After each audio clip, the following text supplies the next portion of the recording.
The night wind came off the haunted forest like a blade drawn slow, worrying at every seam in the wall.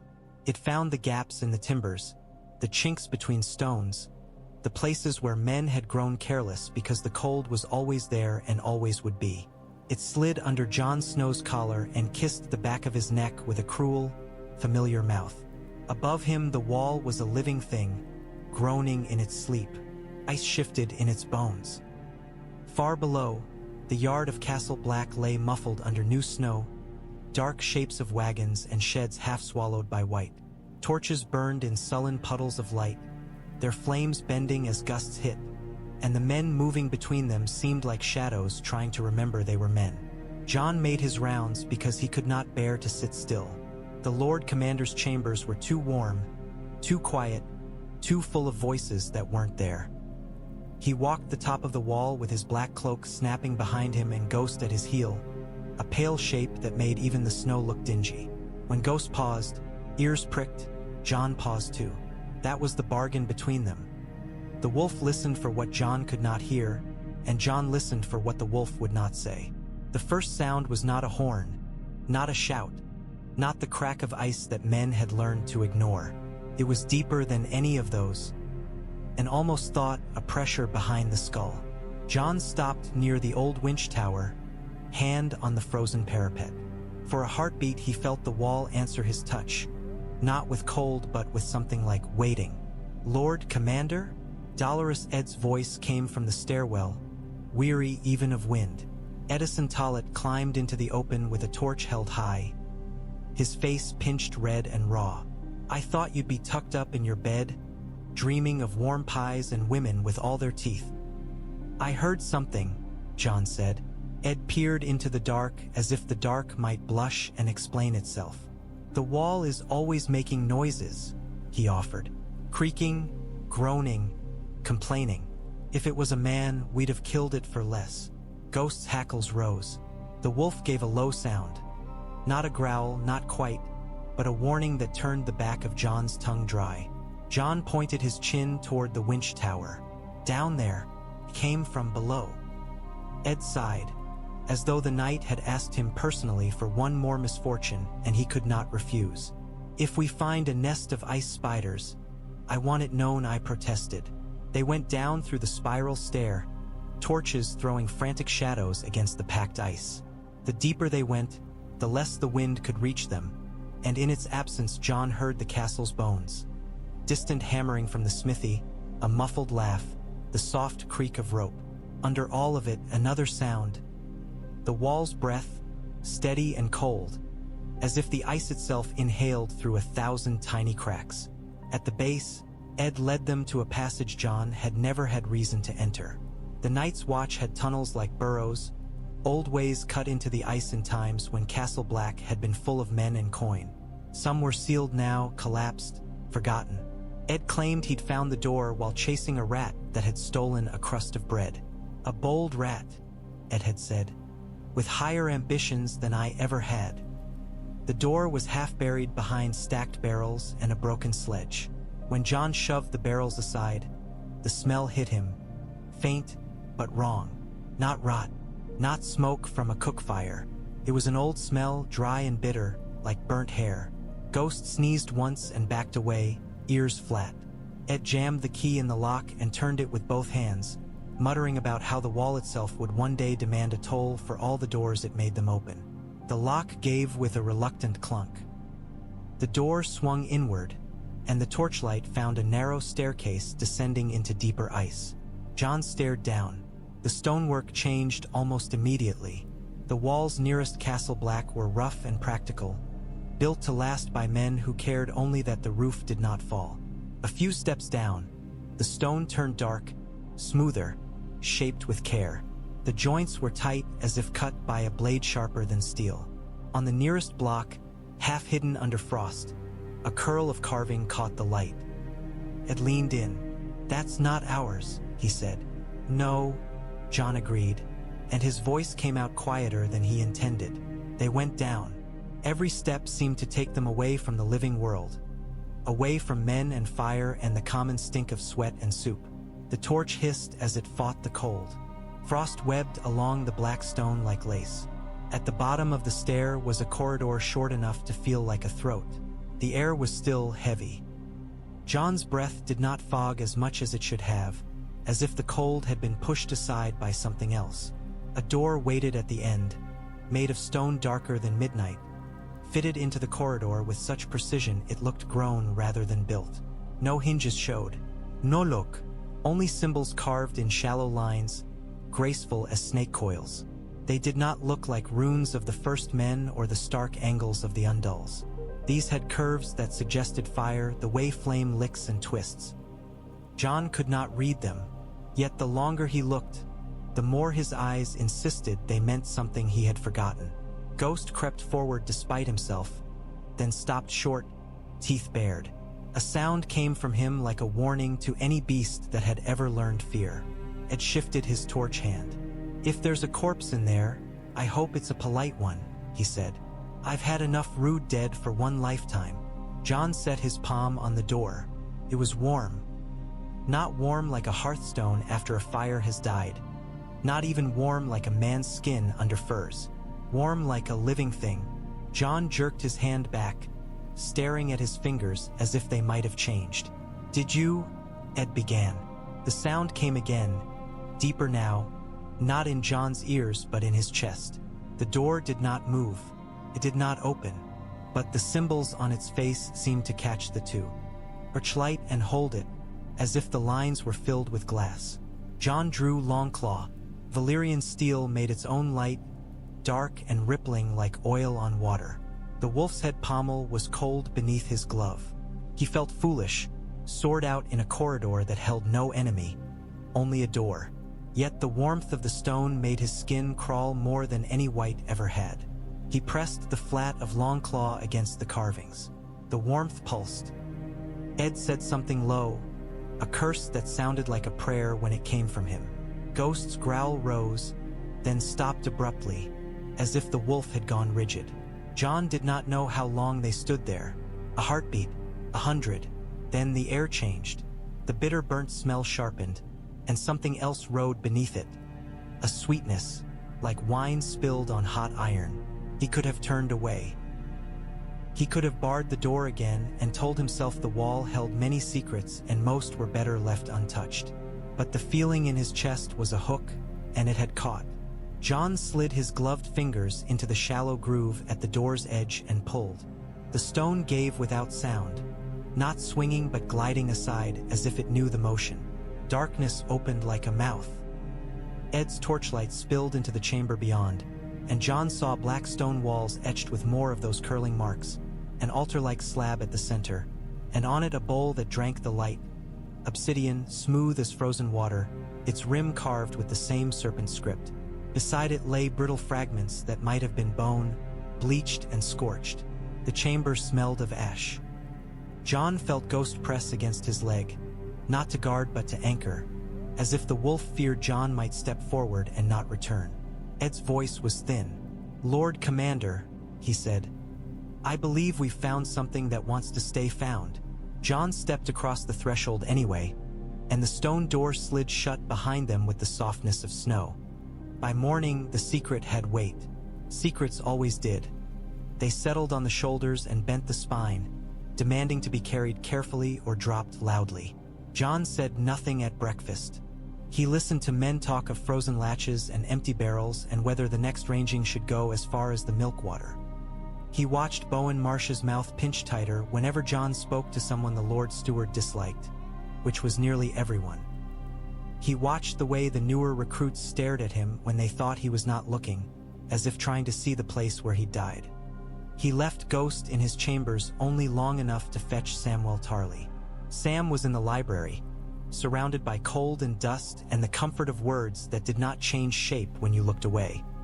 He had a candle burning, a fat yellow thing that smelled faintly of honey, and he was hunched over a pile of parchment like a man trying to shelter it from a storm. When Jon entered, Sam looked up so fast he knocked over an inkpot. "Jon," he said, then blushed. "Lord Commander, I was just—" "Come with me," Jon said. He did not waste time with pleasantries. If he gave his mouth room, it might fill with doubt.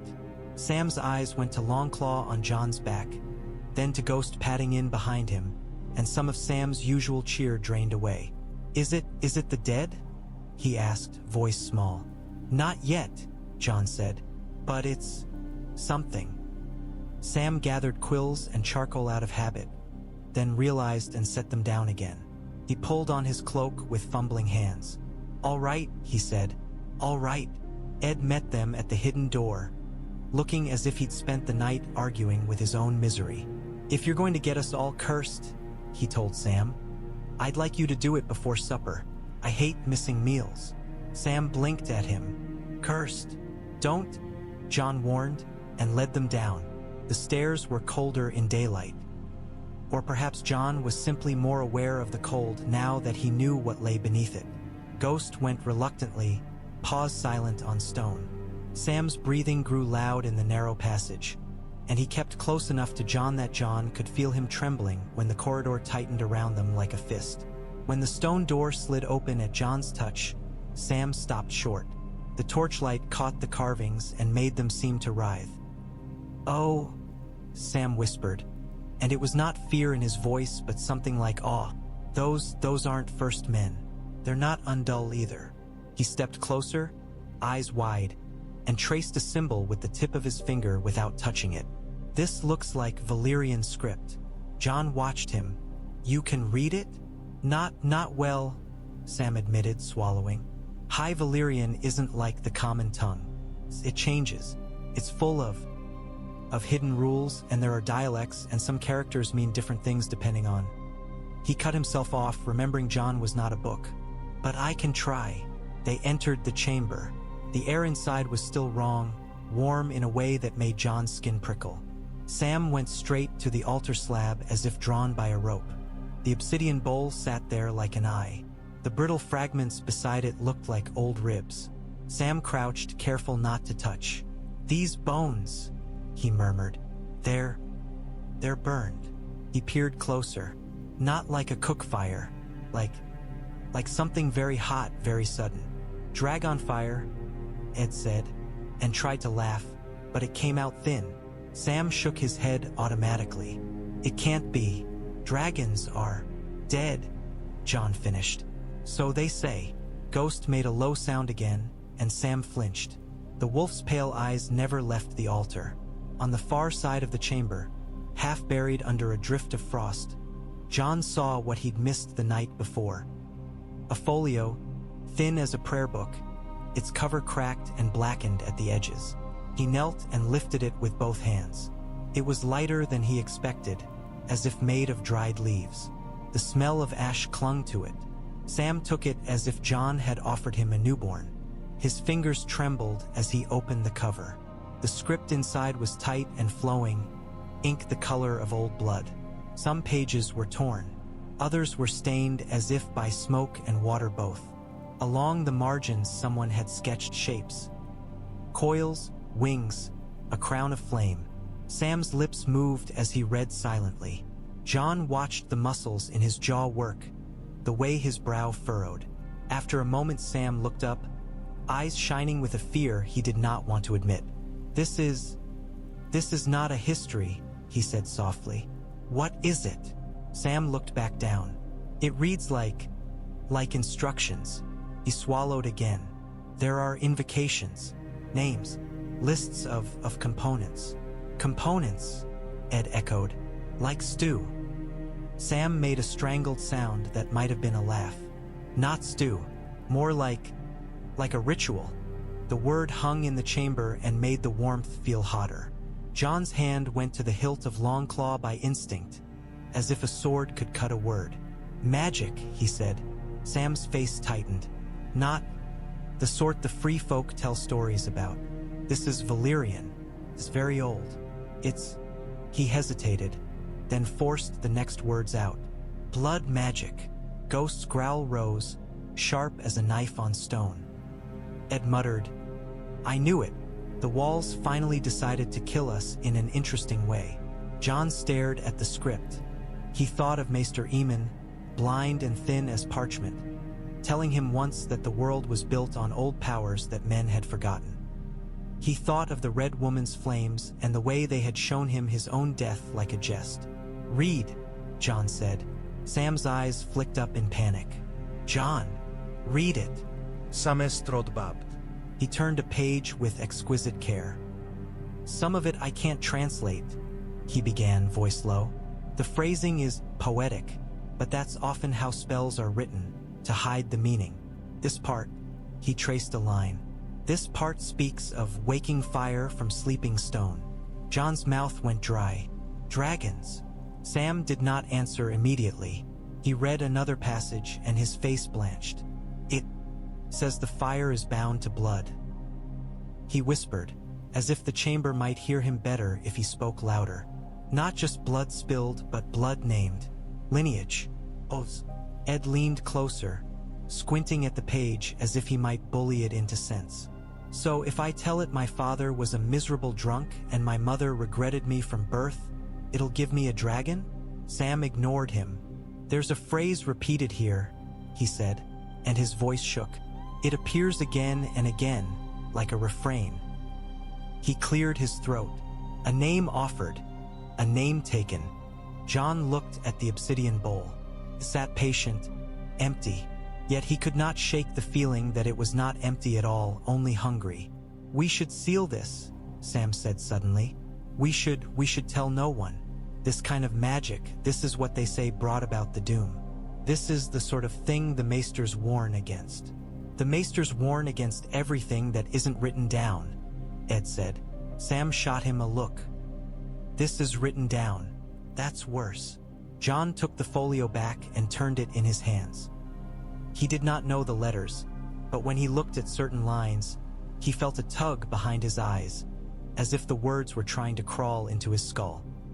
His thumb brushed a mark in the margin, 3 strokes like claw scratches, and for a heartbeat he smelled smoke again, thick and sweet. Ghost whined, a sound of unease that Jon had never heard from him before. Jon closed the book. "If this is here," he said, "someone put it here. Someone came to the wall with Valyrian blood magic in their hands." Sam's voice was a whisper. "Why?" Jon thought of the things beyond the wall, the dead faces with blue eyes, the way they did not tire, did not hunger, did not fear. Fire was the only thing that truly stopped them. Dragonglass shattered them. Steel did not. Fire. Real fire. "If there's a weapon in this," Jon said, "we may need it." Sam's hands curled into fists. "Or it may need us." Jon felt the warmth of the chamber press against him like a question. He looked at the obsidian bowl, and for an instant he thought he saw something move across its black surface, like a ripple on water. When he blinked, it was only stone again. That night, Jon tried to be a man of the night's watch and sleep. The castle made its usual noises. Distant snores, the clatter of a bucket, a cough that turned into a curse. Wind keened along the wall like a mother mourning. Somewhere a door banged, and a dog barked twice before remembering there was nothing to bark at. Jon lay on his narrow bed, staring at the ceiling beams. The candle on his table had burned down to a stub, puddling wax like tallow tears. He could have ordered a fire, but warmth made him restless now. Warmth made the cold in him feel like a thing with edges. He closed his eyes. He saw black stone, not the rough black of Castle Black's foundations, but a different black, smooth, glossy, shaped into impossible curves. Towers rose like spears against a sky the color of bruised grapes. Smoke hung in the air, and beneath it was a stench of salt and blood and something sweet, like overripe fruit left in the sun. Dragons moved above the towers like living storms. Their wings blotted out stars. Jon stood on a balcony of that black stone, bare-handed, wearing a cloak that felt wrong on his shoulders. Too heavy, too fine. Someone spoke behind him in a language he did not know, yet he understood every word.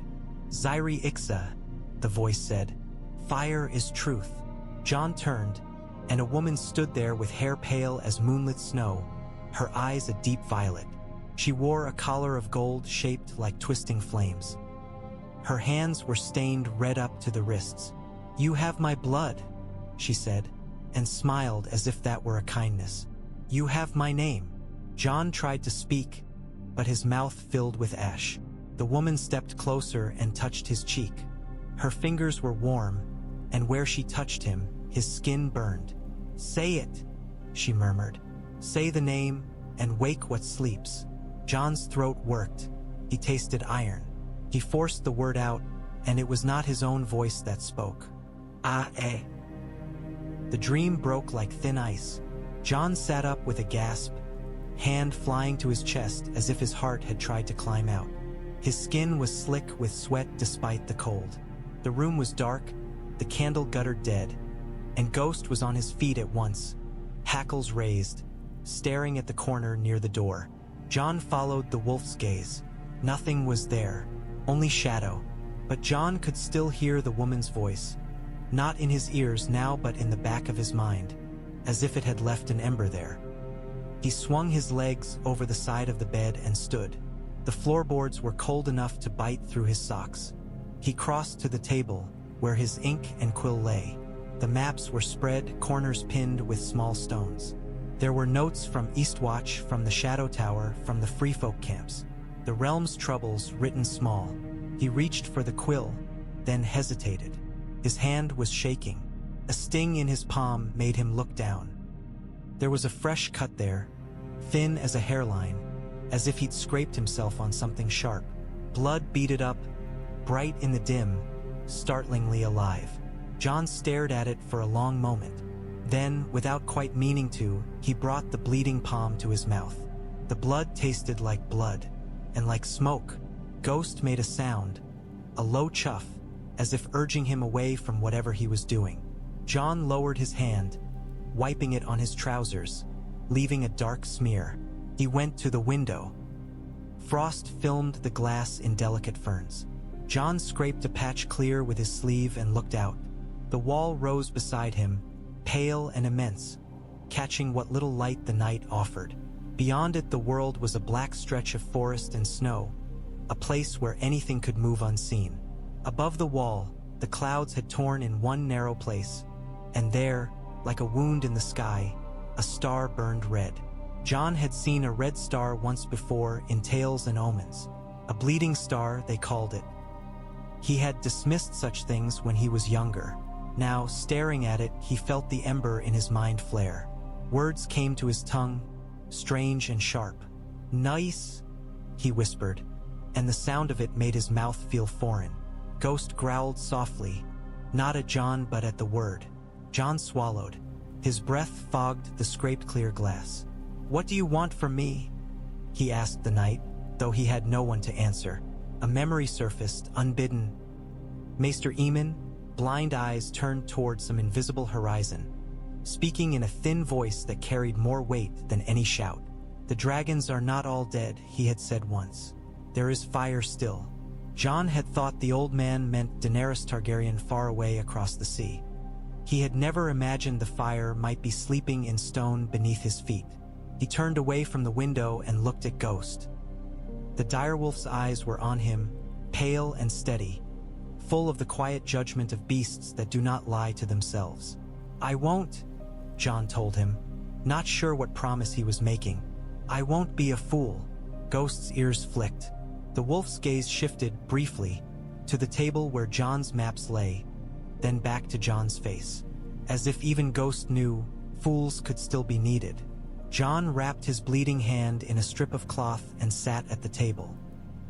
He forced himself to read the reports, to think of patrols and rations and men's complaints. But every time his mind drifted, he saw the obsidian bowl and felt its hunger. And behind that hunger, like a cold eye opening, something else. The wall groaned again, deeper than before, and this time Jon was certain it was not only ice settling. It was a voice, too large for words, shifting in its sleep. Jon waited until the day had shifted from morning to that gray hour when Castle Black's shadows grew long. Men were busiest then, mending harness, hauling water, arguing over who had stolen whose gloves. It was easier to slip into the tunnels without drawing eyes. He took Sam with him and no one else, though Ed hovered near the hidden door as if duty and doom were lovers he could not keep apart.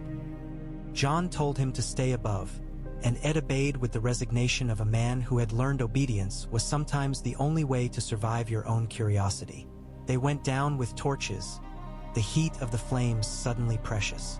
The chamber greeted them with its wrong warmth, and Sam shivered as if the warmth itself offended him. "I don't like this," Sam admitted. As soon as the stone door slid shut behind them, he held the folio tight to his chest. "I know you said we might need a weapon, but this is the kind of thing that takes more than it gives." Jon set the torches into iron brackets on the wall. Their light made the carvings dance. "We won't do what it says," he told Sam, though he was not sure which part of it he meant. "Not all of it. We'll only see what it is." Sam's eyes went to the bowl. Seeing is sometimes the first step. Jon did not argue. He had learned long ago that when Samwell Tarly feared something, it was rarely without reason. He set his wrapped hand on the rim of the obsidian bowl. It felt smooth, cold to the touch despite the warmth in the chamber. The cloth around his palm was already stained darker where the blood had seeped. Sam opened the folio with a reluctant reverence. "There's a simpler passage," he said. He flipped through pages, lips moving as he searched. "Here." He pointed to a section written in a smaller hand, squeezed between two larger blocks of script. "It looks like an amendment, like someone who used this before wrote down a safer version." Jon's mouth tightened. "Safer?" Sam gave a helpless shrug. "Less final." He swallowed. "It calls for a drop of blood, a spoken lineage, and a name." "A name," Jon repeated, and felt the ember in his mind flare again. Sam's voice grew softer. "Not just any name, a true one, offered willingly." The chamber's warmth pressed against Jon's skin as if it approved. Ghost paced along the edge of the room, nails clicking faintly, his growl a low vibration that never quite stopped. The wolf's tail was stiff, the fur along his spine raised. Jon unwrapped his hand. The cut had opened again. The blood was bright against his skin. He stared at it for a moment, thinking of the woman in his dream with blood up to her wrists. "Say the words," he told Sam. Sam's eyes widened. "Jon, say them."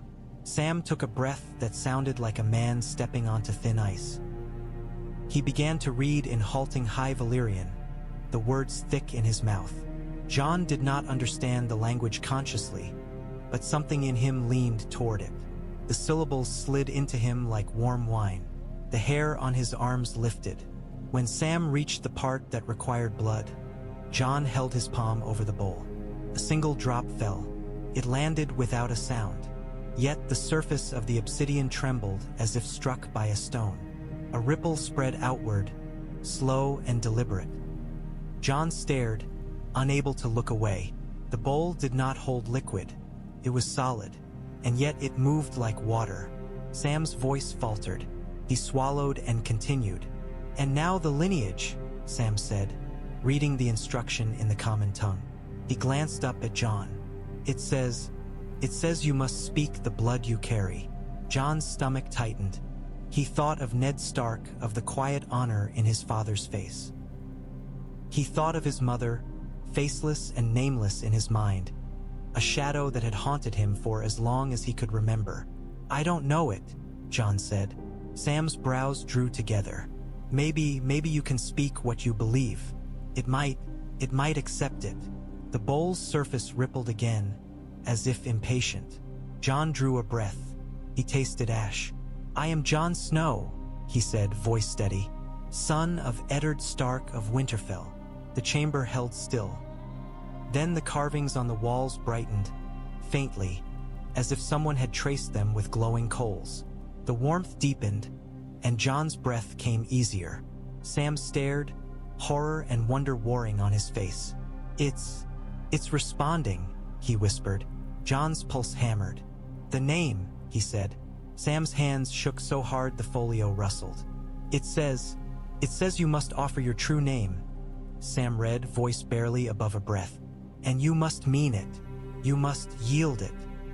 Jon's mind flickered back to his dream, the half-spoken sound. "Ah, eh." He could stop. He could turn away and seal the chamber and tell himself the dead could be fought with dragonglass and steel and the courage of men who did not know when to quit. But the dead did not quit either.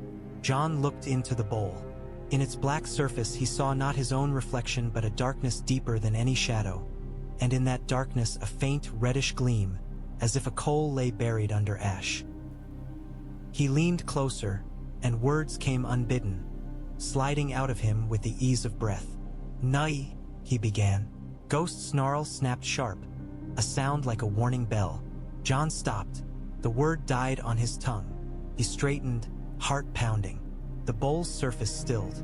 The glow on the walls dimmed. The warmth ebbed, leaving a chill that felt almost like relief. Sam's face had gone pale. "Jon," he whispered. What were you going to say?" Jon flexed his bleeding hand. The cut throbbed as if disappointed. "I don't know," he lied, because the truth was too large to fit in the chamber. Sam shut the folio with a decisive snap that sounded too loud. "That's enough," he said. We saw it. We know it's real. That's enough." Jon stared at the bowl another moment, as if waiting for it to do something else, to lash out or beg. Did neither.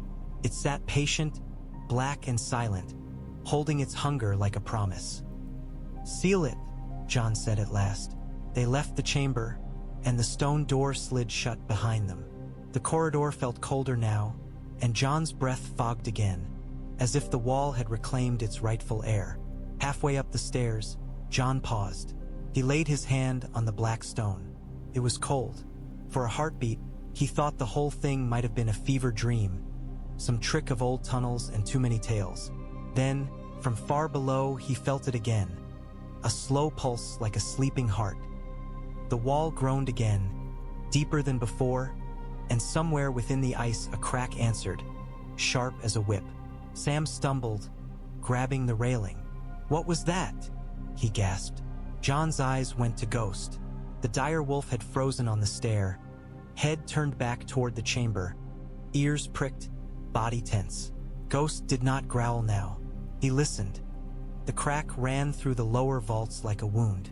It split ice and stone alike, a jagged seam that had not been there the day before. By the time Jon reached it, the rumor had already become a creature of its own, scuttling through Castle Black on whispered legs. The cellarer's steward met Jon in the yard, face pinched with fear. "Lord Commander," he said, "you best come see. The ice, it's opened." Bowen Marsh was there too, wrapped in furs, his cheeks red with cold and disapproval. He did not greet Jon. He did not bow his head. He only said, "This is what comes of neglecting the wall's maintenance." As if the wall were a roof that had leaked because Jon had not ordered enough nails. Jon ignored him. He took a lantern from a brother's hand and led them down. The vaults were where Castle Black kept what little it had. Sacks of grain, salted meat, barrels of lamp oil. The cold kept it from rotting, and the dark kept it from being stolen, mostly. Now the dark was broken by a sharp line of pale light spilling from the fissure, lantern beams catching ice crystals like falling stars. Men stood around the crack in a loose ring, leaning in and pulling back as if afraid the ice might bite. Someone had already tried to pry it wider with a crowbar. The tool lay discarded nearby, bent. Jon stepped to the edge and held his lantern out. The fissure dropped into a narrow space beneath the vault, a cavity that should not have existed. Its walls were black stone, smooth, carved with the same curling marks Jon had seen in the chamber. Frost clung to the carvings, but beneath the frost the lines gleamed faintly, like embers under ash. At the bottom of the cavity, nestled in a cradle of dark rock, were three shapes. At first Jon's mind refused them. He stared, blinking, trying to make them into anything else. Stones, sacks, lumps of coal. But they were too symmetrical, too deliberate. Ovals each the size of a man's head. Their surfaces were rough, ridged with patterns that reminded Jon of scales. Eggs.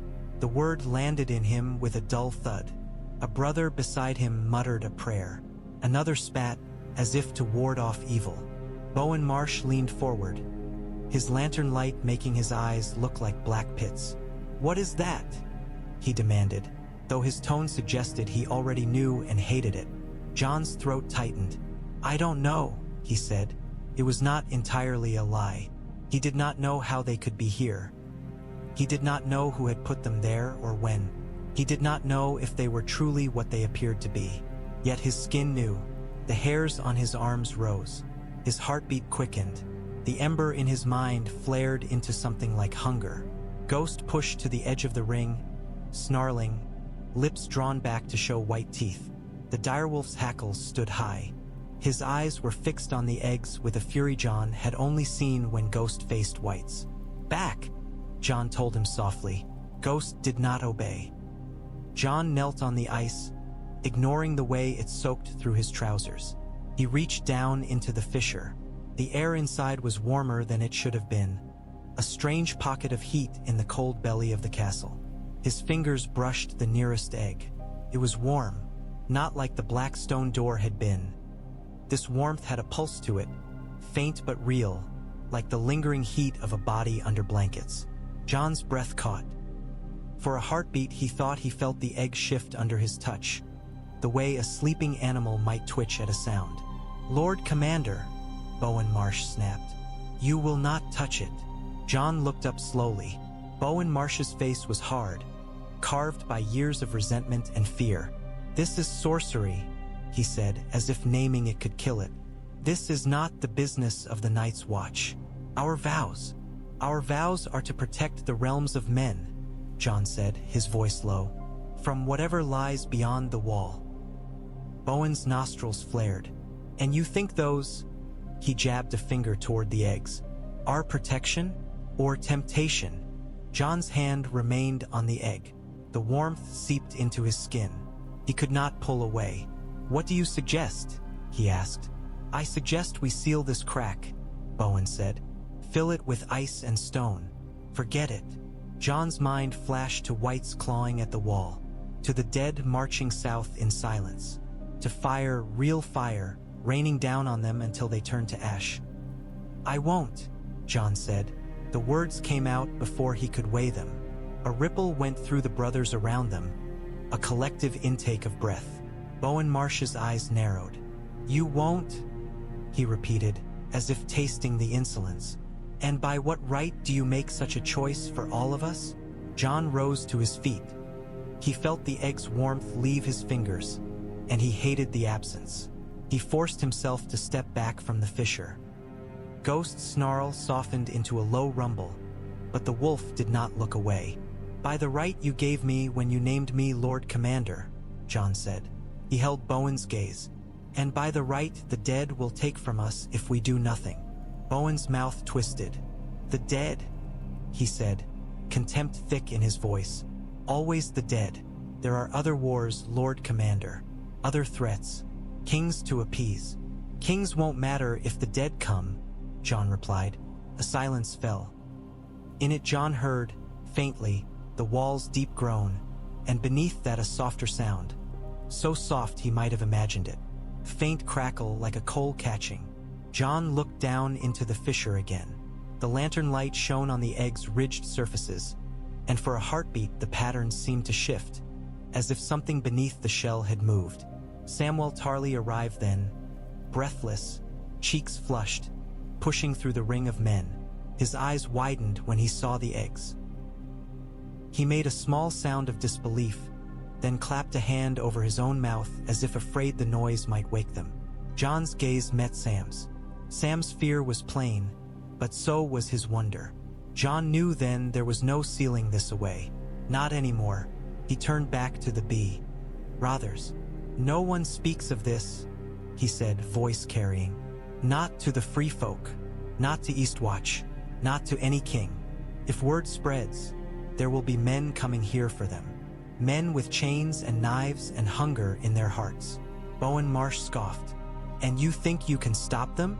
Jon felt the cut on his palm throb under its cloth. He did not look at the bowl in the hidden chamber, but he felt it in the back of his mind as if it were a second heartbeat. "Yes," he said. He did not know if it was true, but he said it anyway. because a Lord Commander could not afford to sound unsure when the ground under his men's feet had just opened to reveal a legend. He ordered the vault cleared. He ordered the fissure guarded by men he trusted, Iron Emmett and Satin and Edison Tollet, who looked as though he'd rather guard a sleeping kraken. He ordered Sam to say nothing to anyone but Maester Clydas, and only then if the maester could keep his tongue behind his teeth. As the men filed out, Jon stayed at the edge of the fissure a moment longer. Alone now, with only Ghost and the eggs and the cold listening. He whispered, so softly even Ghost might not hear. "What are you?" The egg under his earlier touch answered. Not with words, but with warmth, a slow pulse that felt almost like recognition. The forge chamber Jon chose was not truly a forge. Not anymore. Long ago, when Castle Black had been full, the Night's Watch had kept an extra hearth beneath the armory for emergencies. Now it was a hollow room with a cracked chimney and an iron brazier half-rusted from disuse. The air smelled of old smoke and damp stone. If any place in Castle Black could hide heat, it was here. Jon brought the eggs up from the vault under cover of night, wrapped in thick wool and carried like wounded men. The brothers who helped him did not speak. Iron Emmett's jaw was set, his eyes hard. Satin looked pale, lips parted as if he wanted to ask 100 questions and did not dare. Edison Tollet muttered to himself the whole way, a stream of bleak humor like a charm against fear. "No one ever tells you the end of the world begins with carrying laundry," Ed said, shifting his grip on the bundle. "At least when the dead come, they're honest about it." They set the eggs in the brazier on a bed of heated sand. Jon had ordered the sand warmed gradually over hours, not with a roaring fire that might crack the shells, but with slow coals. He had learned enough from Sam's frantic reading to know sudden heat could destroy as easily as awaken. The eggs sat in the sand like strange stones. In lantern light their surfaces looked almost dull, but when Jon leaned close he saw faint gleams in the ridges, as if some mineral in the shell caught the light and held it. Sam had begged him not to do this. "We can keep them safe without waking them," Sam had said, hands fluttering in agitation. "We can hide them. We can just—" "And if the dead come tomorrow?" Jon had asked. Sam had gone quiet then, his fear collapsing into a helpless sadness. "Then we fight," he'd whispered. Jon had thought of Hard Home, of dead eyes in a sea of screaming. He had thought of the Night King, though he'd never seen him, only felt him like a storm gathering. "We fight," Jon had agreed, "with everything we have." So here they were. Jon placed dragonglass shards in a circle around the brazier, each black piece sharp enough to cut a finger just by looking at it. He did not know if the circle mattered, if it was superstition or a real barrier. But the hidden folio spoke often of boundaries, of circles and lines, of keeping power in its place. When the circle was complete, he stood and looked at the men around him. Iron Emmett met his gaze with steady resolve. Satin's eyes flicked between Jon and the eggs, his throat working. Ed held his torch like a man holding a snake. Ghost stood near the doorway, body tense, tail stiff. His ears were back, and he watched the eggs as if expecting them to lunge. "It's only stone," Satin murmured, as if reminding himself. Jon's hand drifted to the cloth wrapped around his palm. The cut had not healed. Each time he changed the bandage, it opened again like a mouth that wanted to speak. He thought of the obsidian bowl below, waiting. He thought of Sam's translation, the simpler passage, the amended safer version, the name offered and taken. A name offered. Jon had worn many names. Bastard, Snow, Lord Commander, traitor in some mouths, hero in others. Names were armor and chains both. He had learned that on the day he took the black. If this ritual demanded a name, perhaps the price was simply pride. Perhaps. He stared at the eggs until the ridges blurred. He imagined, for a moment, what might be inside. Curled bodies no bigger than a cat, scales soft as wet leaves, eyes closed. Or perhaps nothing at all. Perhaps only stone. "Lord Commander?" Iron Emmett's voice broke the silence. "Are we doing this? Or are we staring until our beards freeze?" Jon exhaled. "We're doing it," he said. He sent Ed to fetch Sam, though Sam had said he would not help. Jon knew Sam well enough to know he would come anyway, because Sam's fear never stopped him from doing what he thought was right. It only made him tremble while he did it. While they waited, Jon checked the brazier's heat, adjusting coals, keeping the warmth steady. He listened to the castle above them, to the faint sounds of men living their small lives unaware of the things sleeping under their feet. He thought of his father, Eddard Stark, who had always chosen duty over desire, and who had died for it. Jon had tried to do the same, yet here he was, feeding coals under dragon eggs like a boy playing at gods. What would Ned Stark say? Jon could imagine the stern line of his mouth, the way his eyes would soften with sorrow rather than anger. "Don't," the imagined voice said. "Don't be tempted by power. Power has teeth." Jon's jaw tightened. The dead had teeth too. Sam arrived breathless, cloak askew, hair sticking up as if he'd run his hands through it. His eyes went to the eggs and widened again, though he had seen them in the vault. Seeing them here, surrounded by heat and dragonglass, made them seem more real. "You can't," Sam blurted, then caught himself. "I mean, Jon, please." Jon held up the folio, which he had taken from Sam's hands earlier. "Read," he said. Sam's shoulders sagged.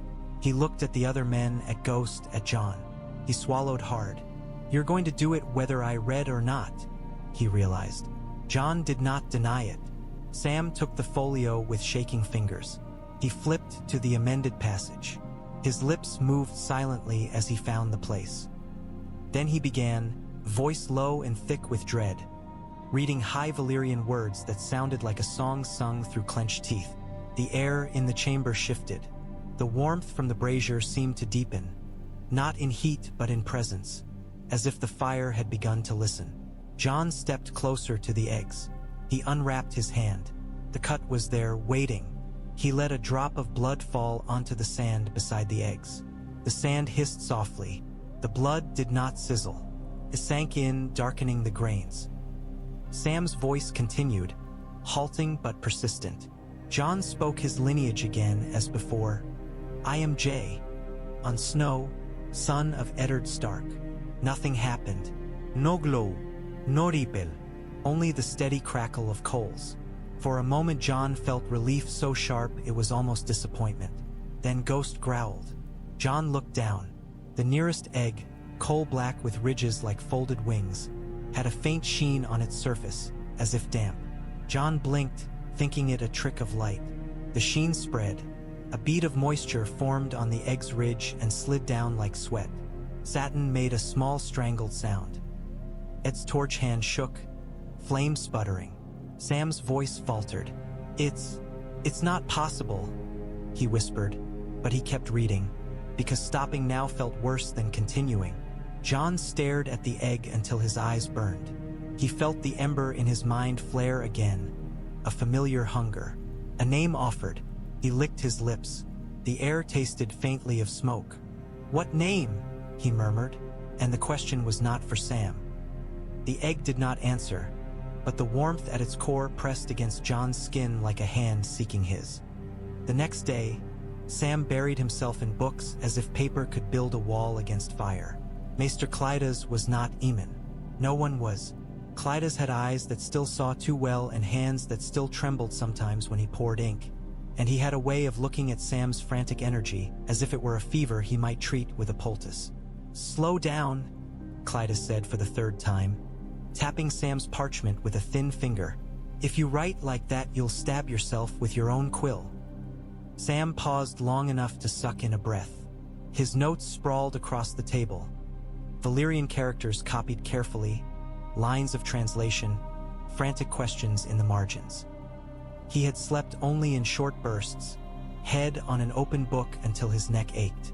Each time he closed his eyes, he saw eggs sweating in a hidden forge, and Jon's face in torchlight, stubborn as ever. "I can't slow down," Sam said. "If I make a mistake, if I translate wrong, then you might conjure a demon and doom us all," Clyda's finished mildly. Yes, you've said." Sam's cheeks flushed. It's not funny. Clytus's mouth twitched. I didn't say it was. Sam rubbed his eyes. Eamon used to say the world was older than our fears, he murmured. That the maesters, that we forget what we shouldn't. I thought he meant dragons far away. I never thought. He stopped because the door had opened. Melisandre entered without knocking. She moved like a red flame in a room full of ash, her robe whispering against the floor. Her hair was hidden beneath a hood, but the ruby at her throat caught the candlelight and seemed to glow with a light of its own. Sam's stomach clenched. He had never grown used to her. There was something about her that made the air feel thinner, as if breathing near her cost more. Maester Clytus rose stiffly. Lady Melisandre, he said, voice cautious. We weren't expecting you. Melisandre's eyes went to Sam's parchments at once, as if she could read the ink without leaning. No, she said softly. You were not expecting me, but you are expecting something else. Sam's fingers curled on his quill. If you're here to meddle. Melisandre smiled faintly. I meddle in the same way fire meddles with dry wood, she said. It is in my nature. She stepped closer. Sam fought the urge to pull his parchments away like a child guarding sweets. Melisandre's gaze slid over the Valyrian script and the jagged lines of Sam's translation. You have found old words, she murmured. Older than the citadel admits. Older than your wall. Clytus's eyes narrowed. We are men of the Night's Watch, he said. We do not dabble in what you do not understand? Melisandre finished. Her gaze flicked to him, and for a heartbeat Sam saw a heat there that had nothing to do with kindness. You live beside miracles and call them weather. Sam swallowed. What do you know about Valyrian blood magic? He asked, surprising himself with the sharpness of his tone. Melisandre's smile did not change, but her eyes seemed to deepen. Enough to fear it, she said. Enough to hunger for it. Enough to know it always asks its due. Sam's hand shook. Jon Snow, he thinks he can use it like a tool, he said. Like a sword. He thinks it will give him a weapon against the dead. And will it? Clytus asked, despite himself. Melisandre's gaze drifted to the raven perched near the rafters. The bird watched them with bright, unblinking eyes. Fire is a weapon, she said, but fire is also a door. If you open it, something always walks through. Sam's mouth was dry. What will walk through? Melisandre looked back at him. Perhaps dragons, she said. Perhaps something that remembers dragons. Sam felt cold creep under his skin. What does that mean? Melisandre's voice softened, almost gentle. There are powers that hate the dark, she said, and powers that hate the light, and there are powers that are neither. Valyria did not command fire. It bargained with it. It fed it blood and called the feeding holy. That is what your words are, feeding. Sam's quill snapped in his grip with a tiny crack. He stared at the broken shaft, heart pounding. Clytus cleared his throat. If you're warning us then perhaps you should speak to the Lord Commander. Melisandre's eyes flicked toward the door, as if she could see through stone to the hidden chamber beneath. He is already listening to another voice, she said. Sam's stomach twisted. Jon doesn't hear voices, he insisted. But even as he spoke, he remembered Jon in the forge chamber, lips parting as if a word had risen unbidden. Melisandre stepped back, her robe a dark red wave. Tell him, she said. Tell him the old words will take more than his blood. They will take his shape, bit by bit.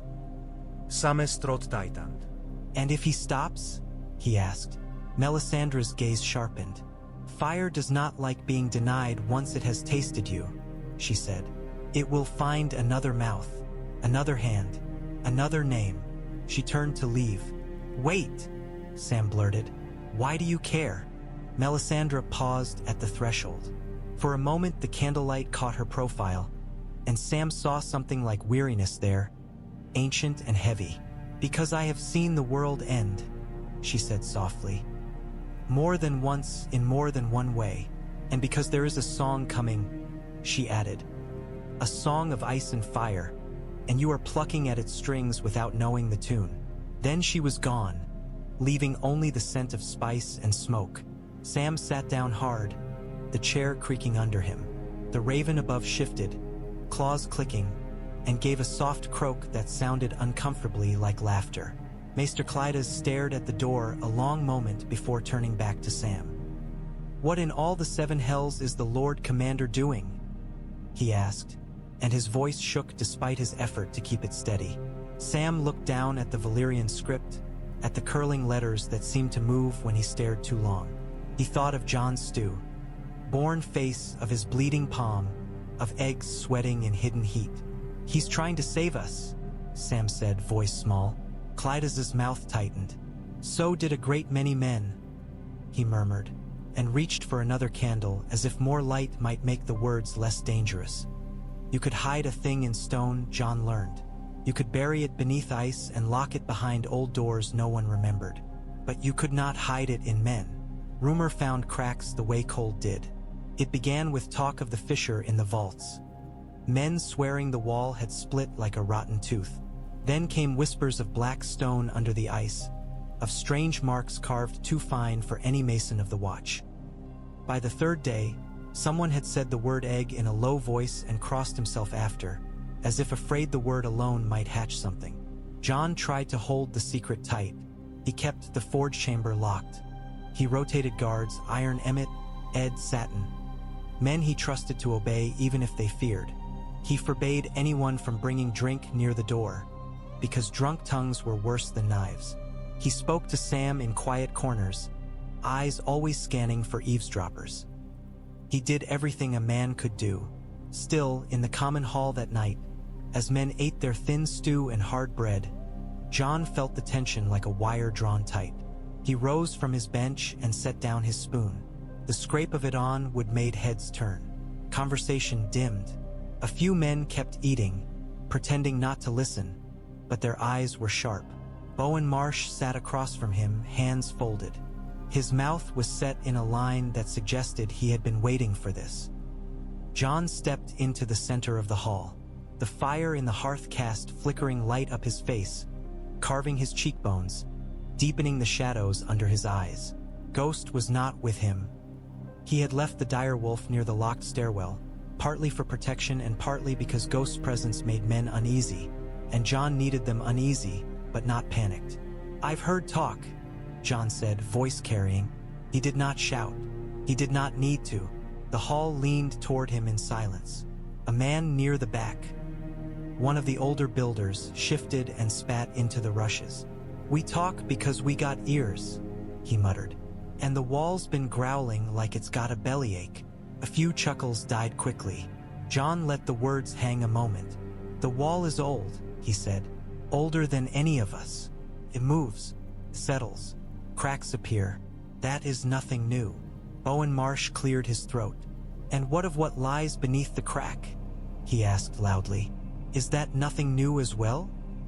A murmur rippled through the hall like wind over grass. Men glanced at each other, then at Jon, then away. Jon's jaw tightened. So Bowen had decided to force it. He could deny. He could lie outright. But lies had a smell, and men who lived in cold learned to sniff for weakness. "There is something," Jon said. The hall went quieter still, the kind of quiet that makes even breathing sound loud. "What?" someone demanded. "A white." "No," Jon said. "A cash?" Another offered, hopeful. "Gold." Edison Tollett's voice drifted from somewhere near the side. "If it's gold, it'll probably be cursed. Gold always is." Jon ignored him. "It is not gold," he said. "It is not a white.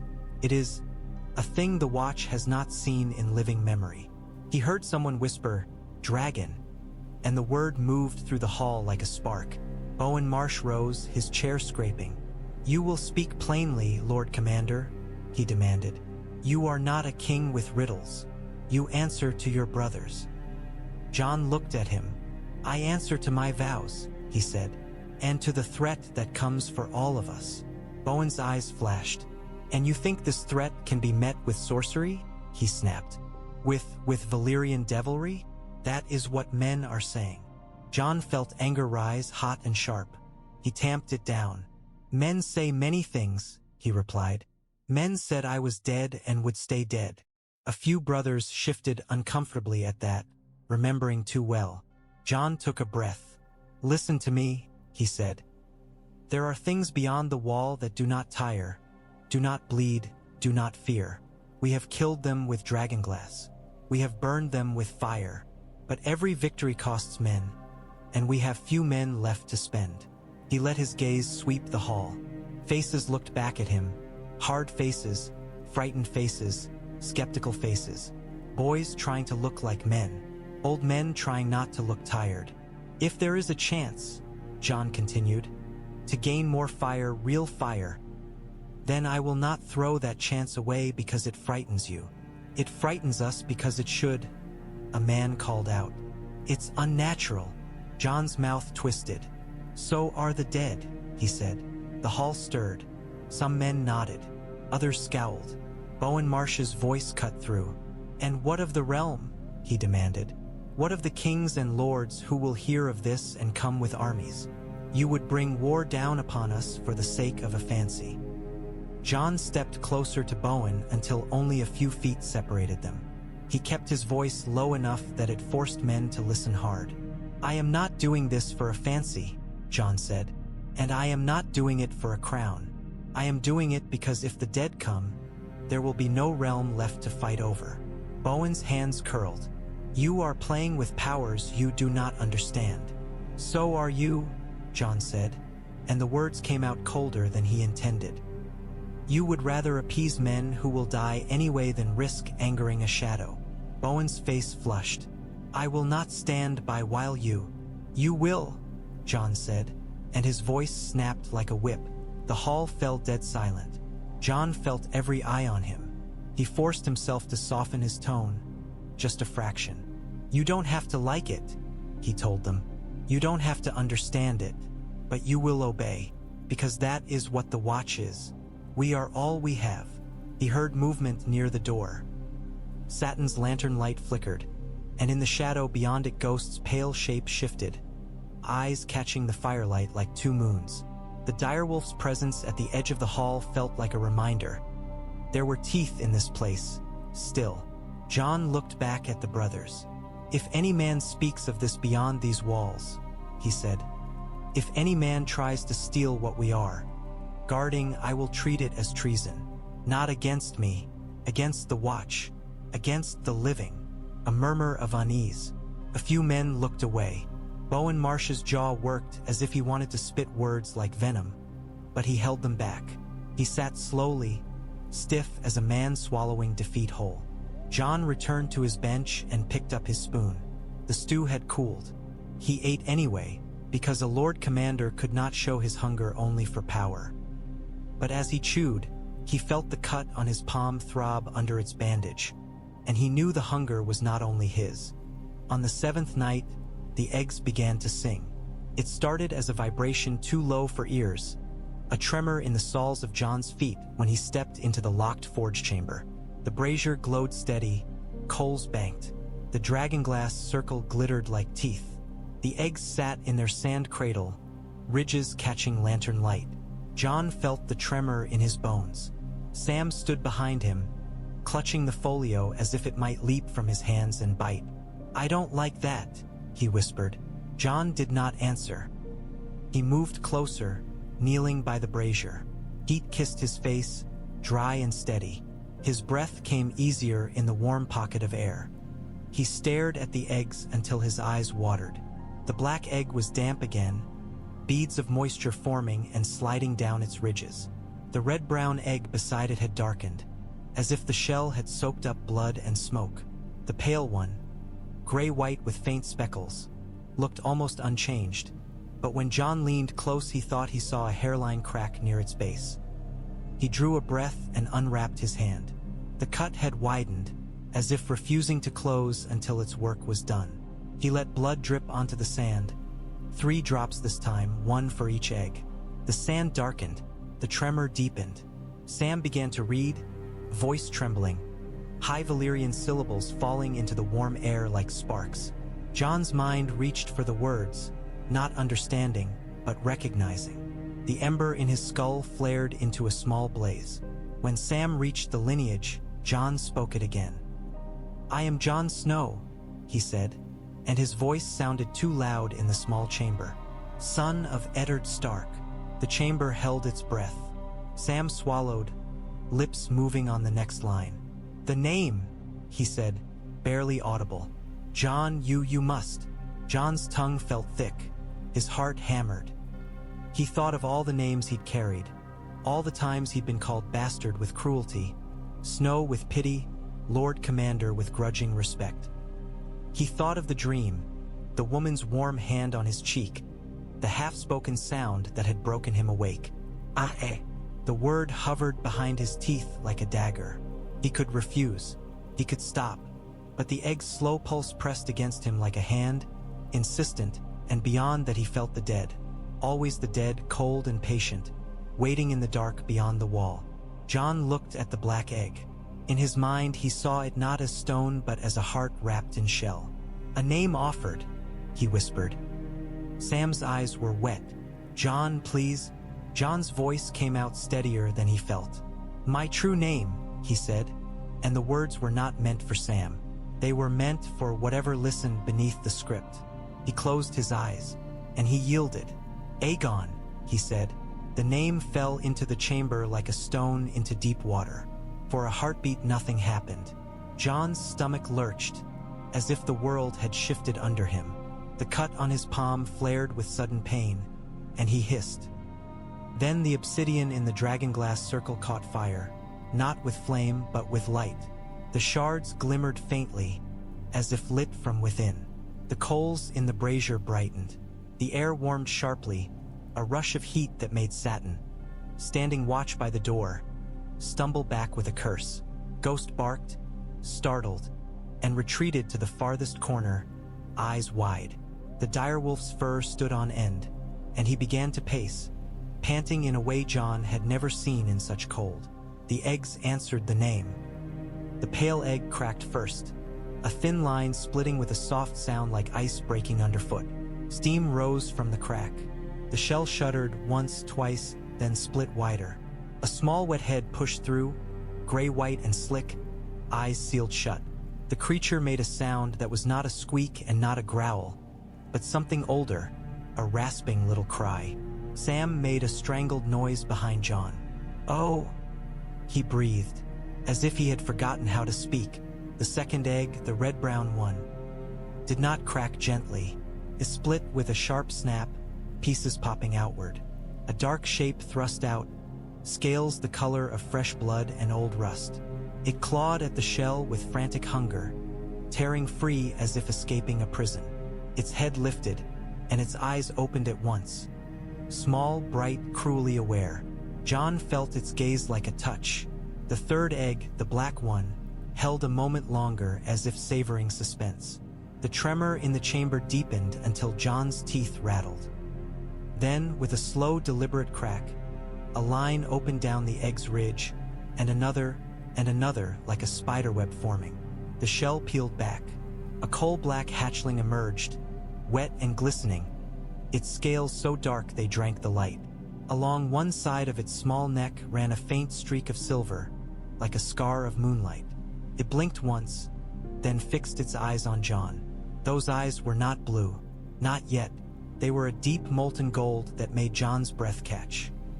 The hatchling crawled toward him across the sand, claws digging, leaving tiny furrows.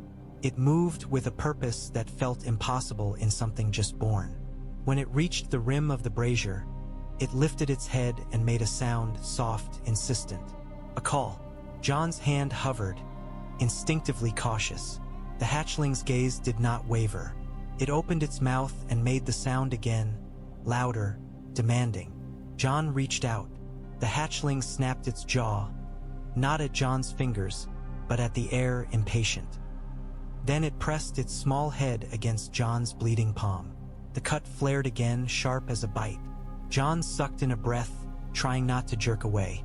The hatchling's mouth opened and closed against his skin like it was tasting him. Its tiny tongue was hot. Blood smeared its snout.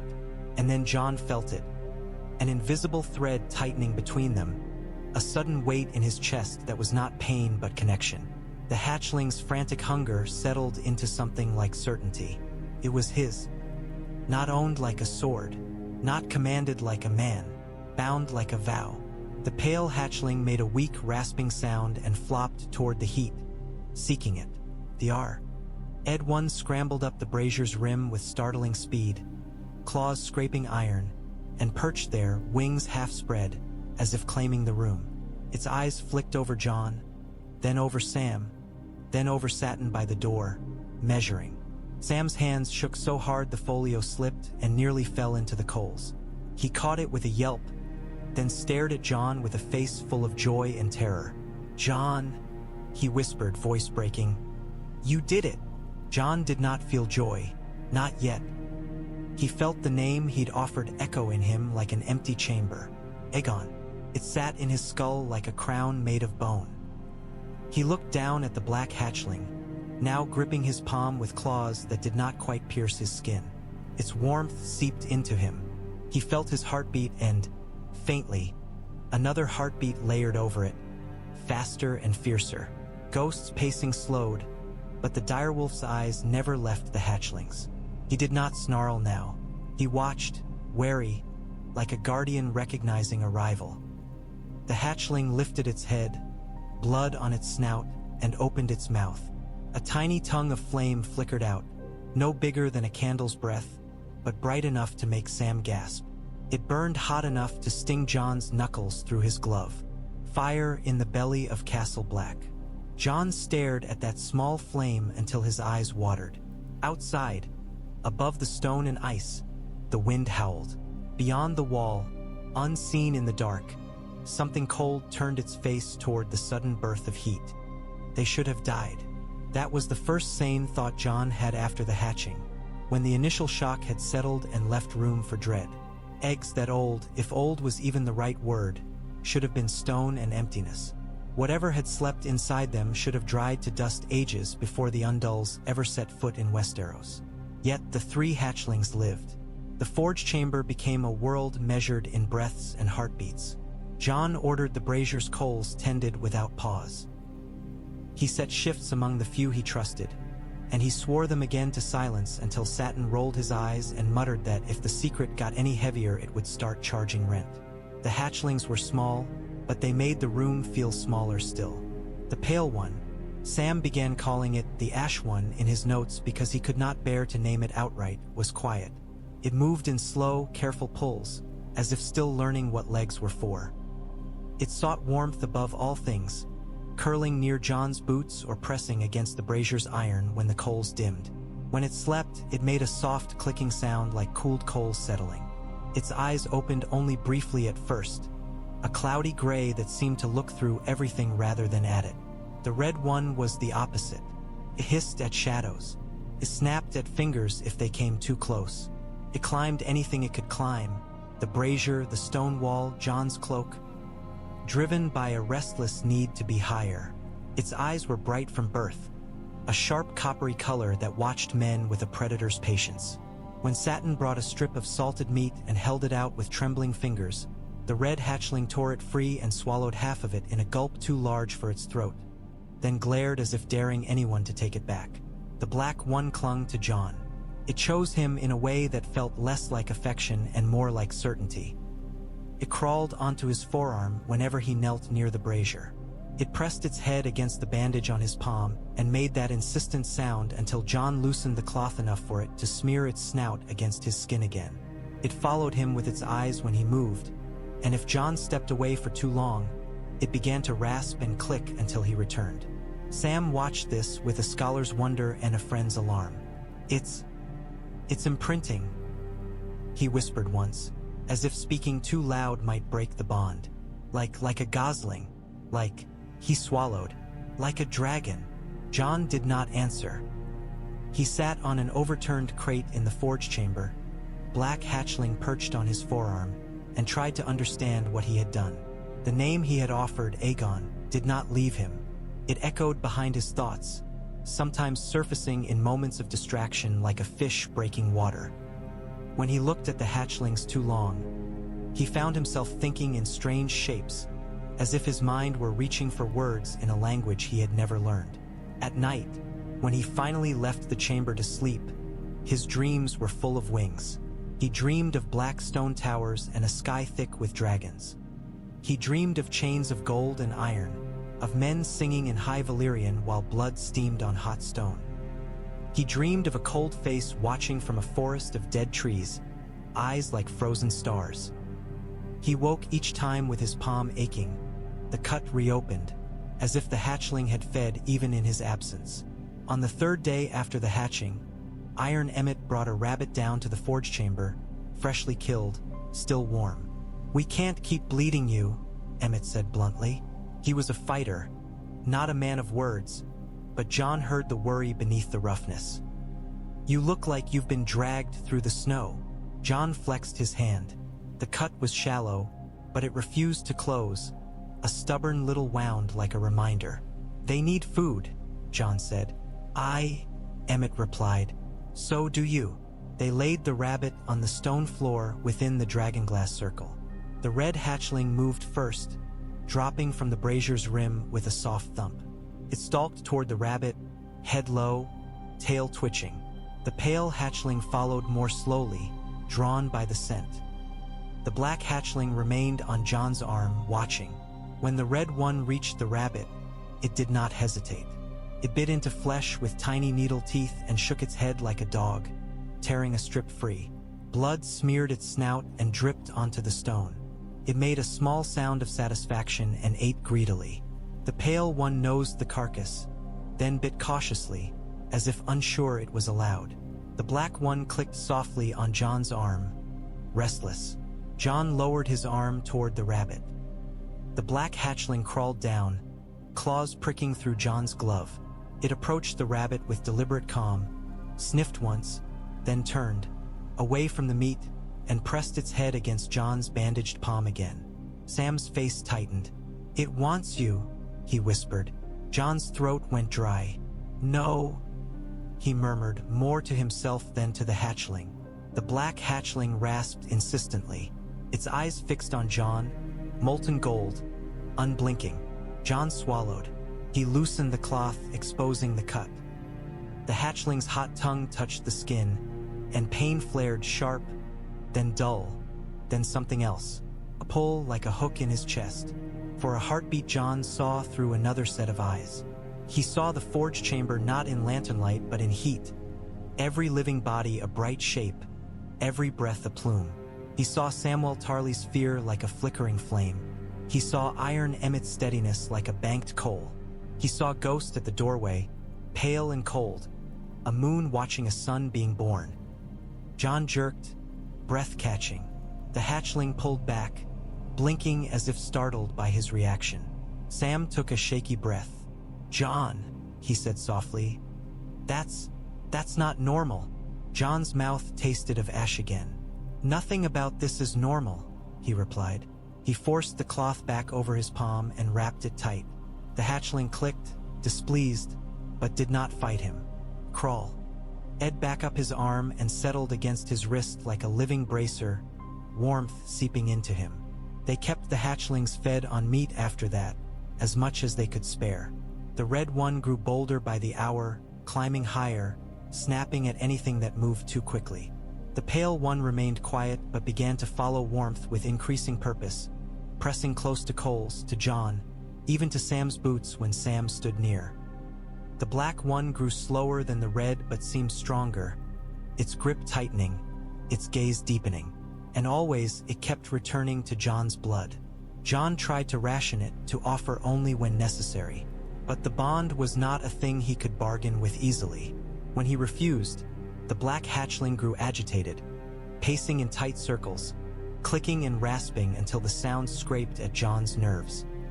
Jon found his own patience thinning in those moments, a heat rising under his skin that felt unfamiliar. One evening, as snow hammered the castle and the wind wailed, Jon stood alone by the forge chamber's vent slit, the only place where outside air could enter.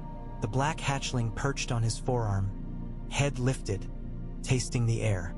The pale hatchling curled near Jon's boot, half asleep. The red hatchling clung to the brazier's rim, eyes bright, watching everything. Ghost stood in the doorway like a white statue, silent and tense. Jon looked out through the slit. The wall rose, pale and immense, swallowing the night. Beyond it, the haunted forest was a black smear under blowing snow.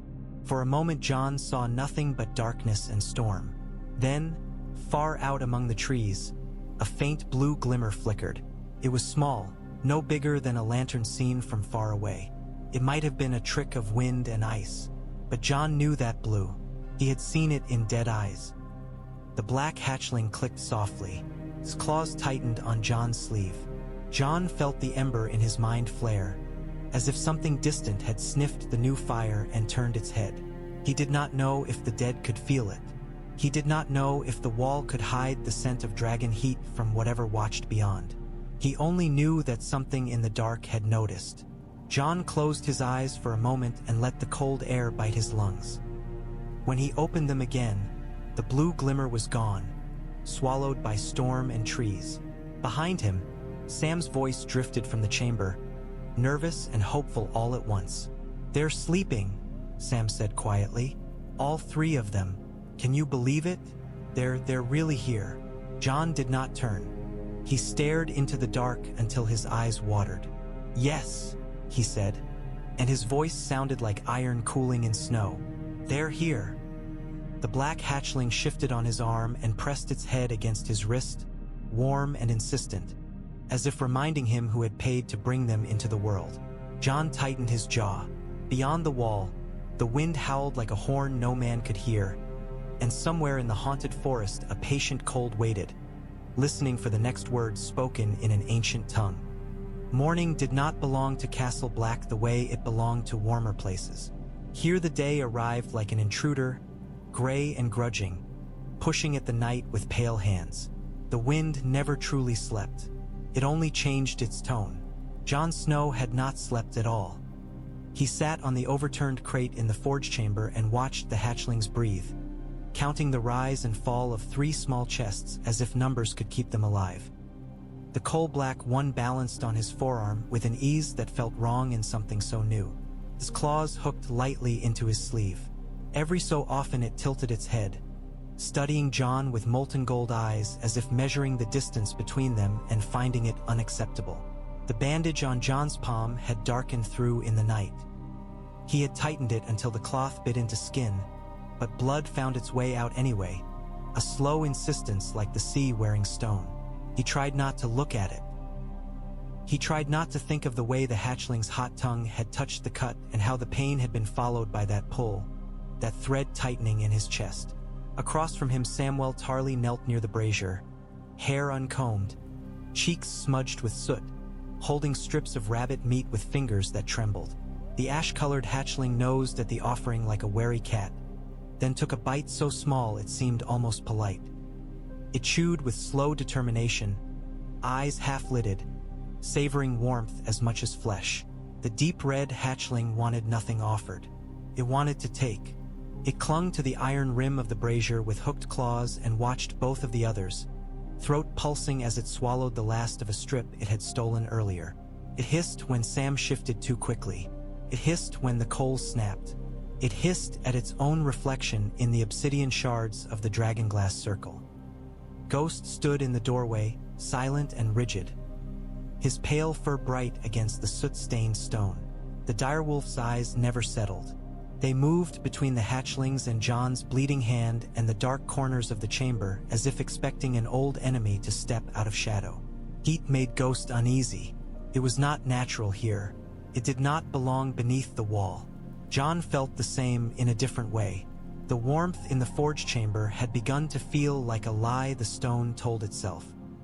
"They ate more last night," Sam said softly, as if speaking louder might make the room remember what it was. They're growing." Jon looked down. The black hatchling's neck was thicker than it had been at birth.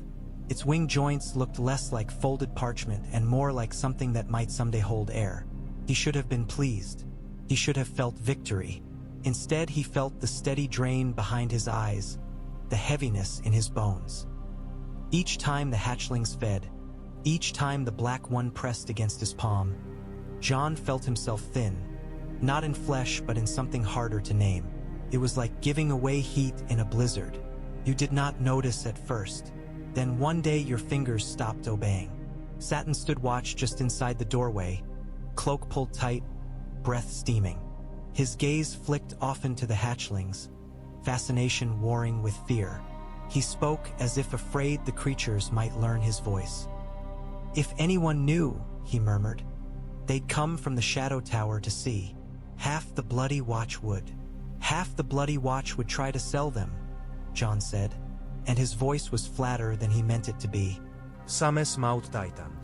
"Or kill them," he whispered. Jon watched the red hatchling's tail lash. The creature's eyes were bright as hot pennies, full of hunger that had no patience for rules. A dragon did not understand vows. A dragon understood want. "We keep them here," Jon said. "We keep them fed. We keep them hidden." "And when they're not small?" Satin asked, unable to stop himself. Jon did not answer at once. The question was a knife, and he felt its edge under his ribs. There were only so many hidden rooms beneath Castle Black. Only so many doors that could be locked. A day would come when the hatchlings would not fit behind secrecy. He felt the black hatchling shift on his forearm. It pressed its head against his wrist, warm and claiming. The touch sent a faint pulse through Jon's chest, a reminder of the bond. It was not affection. It was possession. Sam's gaze slid to the bandage on Jon's hand, then away. "You shouldn't keep bleeding," Sam said, voice strained. You're pale." Jon stared at his own knuckles, at the smear of dried blood where the bandage had loosened. He tried to remember the last time his palms had been whole. Felt farther away than it should. "I'll be fine," he lied. Ghost made a soft sound, not a growl, not a whine, something between, as if the wolf did not believe him but could not argue in words. The ash-colored hatchling finished its strip and lifted its head. Its eyes opened fully for the first time in Jon's presence. They were not gold like the black ones, nor copper like the red. They were a smoky gray that caught the brazier's light and held it like mist holding moonlight. It looked at Jon, then at Sam, then at Ghost. It did not hiss. It did not click. It only watched, calm as falling snow. The red hatchling snapped at the air suddenly, a dry crack of tiny jaws. Satin flinched back. Ghost's lips lifted in silent warning. Jon lifted his forearm slightly, and the black hatchling steadied itself without wobbling. Its eyes never left Jon's face. Jon felt the pull tighten, as if the creature had tugged an unseen leash. A strange thought rose in him, cold and sharp. "Mine." Jon's jaw clenched. He flexed his bandaged hand, trying to remind himself it was his to command. He was still himself. He was still Jon Snow. Yet the name he had spoken in the hatching, Aegon, hung behind his thoughts like a door left ajar. Sometimes he caught himself listening for it, expecting it to be spoken again. Outside, above stone and soot, the wall. "El Grund." The sound reached down into the forge chamber through layers of ice, deep enough to rattle the coals. The red hatchling froze. The ash one lifted its head. The black one clicked softly, a note of interest rather than fear. Jon felt it too. A shift, faint as a change in wind direction, but unmistakable. Something beyond the wall was listening. By midday, Jon forced himself above ground, into the thin daylight and the colder air that belonged to men. Castle Black smelled like wet wool and smoke and horse. Men moved through the yard with their heads down against the wind, shoulders hunched, as if trying to make themselves smaller targets for winter. The black cloaks of the watch snapped like banners of surrender. Jon crossed the yard with his bandaged hand tucked under his cloak.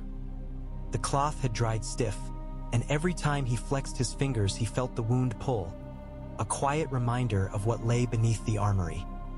He kept his pace steady, his face composed, because a Lord Commander could not look hunted by his own secrets. In his solar, Bowen Marsh waited with the stiff patience of a man who had decided he was owed answers. Othel Yarwick stood near the hearth, builder's hands clasped behind his back. Iron Emmett leaned against the wall with arms folded, watchful. A raven perched on the window ledge and pecked at a message tube as if it were a worm. Bowen did not rise when Jon entered. "Lord Commander," he said, voice tight, "we've received word from Eastwatch." Jon went to the table and broke the seal with his good hand.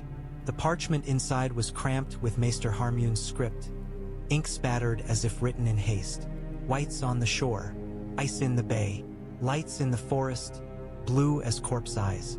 A dead bear, moving. Jon read it once, then again. The words sat heavy, familiar. The dead did not rest. The dead did not wait for men to finish arguing.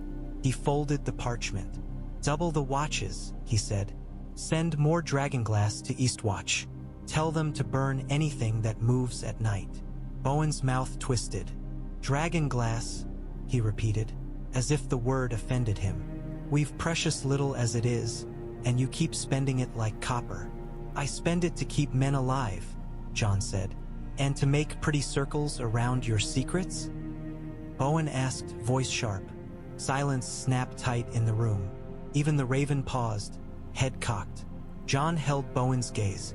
"Mind your tongue." Bowen's nostrils flared. "My tongue is all I have left," he said, "since my duty has become to watch you drag us into sorcery." Othel Yarwick cleared his throat, eyes darting between them. "The wall's been settling more," he said, eager for safer ground. "A few cracks, nothing serious. But something," Jon finished, because he heard the unspoken fear. The wall was not just ice. It was the realm's spine. If it weakened, everything below it would bend. Iron Emmett pushed off the wall. "Men are talking," he said bluntly. "You've tried to choke it, Lord Commander, but talk finds air. They think you found a curse under the ice." Jon's jaw clenched. "Let them think it," he said. "A curse might make them keep their mouths shut." Bowen laughed, humorless. "A curse doesn't keep men from wanting coin," he said, "or power. Whatever you found, there will be brothers who'd sell it to the first lordling who offered a warm bed." Jon's mind flashed to the hatchlings. Small now, but already full of teeth and flame. If men came with chains, with hooks, with promises, they would not understand what they were stealing. They would die and the dragons would learn. "No one sells anything," Jon said. "Not while I breathe." Bowen's eyes narrowed. "And if you stop breathing again?" he asked softly. The words hit like a slap. Jon felt his throat tighten. For a heartbeat he saw again the room where he had died. The knives, the betrayal in men's eyes. He forced the memory down. "I am breathing now," Jon said, voice cold. "And you will obey while I do." Othel Yarwick shifted uncomfortably. "We should reinforce the lower vaults," he murmured. "If the ice cracks again." "It won't," Jon said, though he did not know it. The raven on the ledge croaked, impatient, and pecked the message tube again. Jon caught himself staring at the bird, thinking of eyes that were not raven eyes watching from far away. He pushed the thought aside. He turned to Iron Emmett. "I want the training yard cleared at dusk," he said. "No men lingering, no drink. Anyone caught near the armory tunnels without reason spends the night on the wall." Emmett nodded once, accepting the order without question. Bowen's mouth thinned. "You're tightening the leash," he said. "Leashes snap." Jon leaned forward, palms on the table, letting Bowen see the stained bandage.